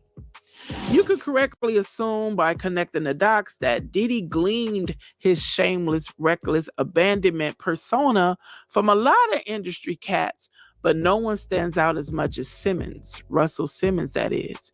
Anyone who has paid attention to the past news about this guy know exactly what I'm talking about. I'll give the briefest background on Simmons as possible. Russell Simmons' career has taken him from the streets of Queens to the heights of the music business and beyond. Starting out as a struggling hip-hop producer, Simmons has gone on to build an empire that includes music recording and publishing, clothing music, as well as Broadway. Simmons' name is synonymous with success, and he shows no signs of stopping. Born in Jamaica, Queens, New York in 1957, Queen's parents were active in the arts and in the civil rights movement. His father, a school teacher, frequently wrote poetry, and his mother was a recreation director for the New York City Department of Parks and was a painter. At the age of 8, Simmons' family moved to the Hollis neighborhood in Queens, where the adolescent Simmons became involved with drugs and joined a street gang called the 7 Immortals. His time as a gang member ended a few years later following the murder of one of his fellow gang members by a rival gang. In 1975, after graduating from high school, Simmons went on to attend the City College of New York in Harlem. While there, he met Rudy Toppin, who gave Simmons the nickname Rush and brought him into the world of music promotion and hip-hop, introducing him to the sounds of Eddie Chiba. Simmons left college during his senior year to become a full-time promoter, but no one attended his first show and he found himself broke. His father, quite angry with him, urged him to return to school, but his mother quietly gave him $2,000. This loan held his production company, Rush Productions, afloat until Curtis Blow, Simmons' first act, made it big, first doing shows with hip-hop pioneer Grandmaster Flash, and later becoming the first rap artist to get signed to a record label. In 1983, after establishing Curtis Blow and riding the crest of the hip-hop revolution, Simmons, his younger brother Joey, and 2 friends, Daryl McDaniel and Jason Mizell, formed what would become one of the most influential groups in rap history, Run DMC. Unlike many other groups at the time, Run DMC maintained an urban look and sound rather than trying to mold themselves to the image of rock and R&B stars. CBS agreed to distribute albums produced by Def Jam in early 1985, and the next 4 years saw the meteoric rise of Simmons and the acts that he produced, including the Beastie Boys, LL Cool J, Public Enemy, and Slick Rick. He produced hit after hit, including You Gotta Fight for Your Right to Party, I Need a Beat, and children's story. With the albums getting constant radio play and Def Jam's break into predominantly rock and roll MTV, Simmons organized a series of festival tours of hip-hop acts, bringing their sounds to new audiences across the country. Having already been labeled by the Wall Street Journal as the mogul of rap, in 1985, Simmons decided to move into Hollywood. A semi-fictional film of his life had been featured in the film Crush Groove, and so Simmons, along with partner Rubin, decided to give filmmaking a chance. And in 1988, they released Tougher Than Leather, a film starring Run DMC, which received limited release in New York City, but garnered widespread attention around the country. The early 90s saw Simmons partner with Stan Lathan, and from his collaboration came Def Comedy Jam. Simmons brought in largely unknown comics from around the country and used the show as a vehicle to help launch careers, while at the same time expanding his own empire into television. Many of those early comedians are stars today, including Martin Lawrence, Cedric the Entertainer, and Chris Tucker. Simmons also returned to filmmaking, acting as producer for Eddie Murphy's hit The Nutty Professor. Simmons' sexual assault accusers reveal how life has changed since speaking out. A new HBO Max documentary titled On the Record premieres May the 27th, 2020, and tells the stories of multiple women who allege that Simmons preyed on them during his reign overseeing Def Jam recordings. 3 women who say Russell Simmons sexually assaulted them are speaking out against the record executive. A new HBO Max documentary titled On the Record premieres May 27th and tells the stories of multiple women who allege that Simmons, 62, preyed on them during his reign overseeing Def Jam recordings, his former music label. The 3 accusers are Drew Dixon, a female employee who worked as the director of A&R at Def Jam alongside Simmons from 1994 to 95. The second accuser is former Def Jam executive assistant Celia Abrams. And the third accuser is early hip-hop artist Sherry Sher. And at least 18 other women have accused Simmons, who has denied the allegations of assault and harassment. Simmons stepped down from Def Jam and his other companies in November 2017. My conclusion is Diddy appears to be very good at imitating with perfection the lives and actions of those he apparently looks up to, covers, and possibly envies. All these 3 individuals I spoke of, Davis, Harrell, and Simmons, if you notice, all 3 mentors were attributed to being the best or pioneers in their fields. Well, Davis was the best in his field, apparently. Look how long he's been there. I don't know if it has anything to do with his skills, gifts, or his willingness to be deviant, depraved. Harrell was the first to combine the sultry sounds of R&B with the up-tempo, gritty beat and sound of rap, letting us see that the unlikely combination could really work. And it did very well, might I add. Simmons' artist Curtis Blow was the first to be signed to a record label, and his artists were the first to gain the attention of MTV Race itself. They had so much attention and fame that MTV added them to their lineup, which was predominantly white and rock and roll.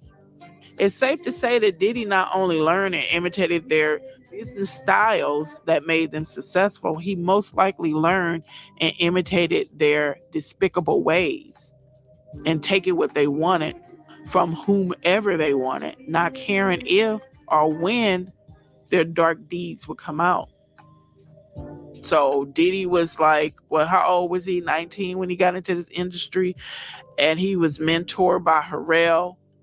And Harrell was mentored by his buddy, Russell Simmons.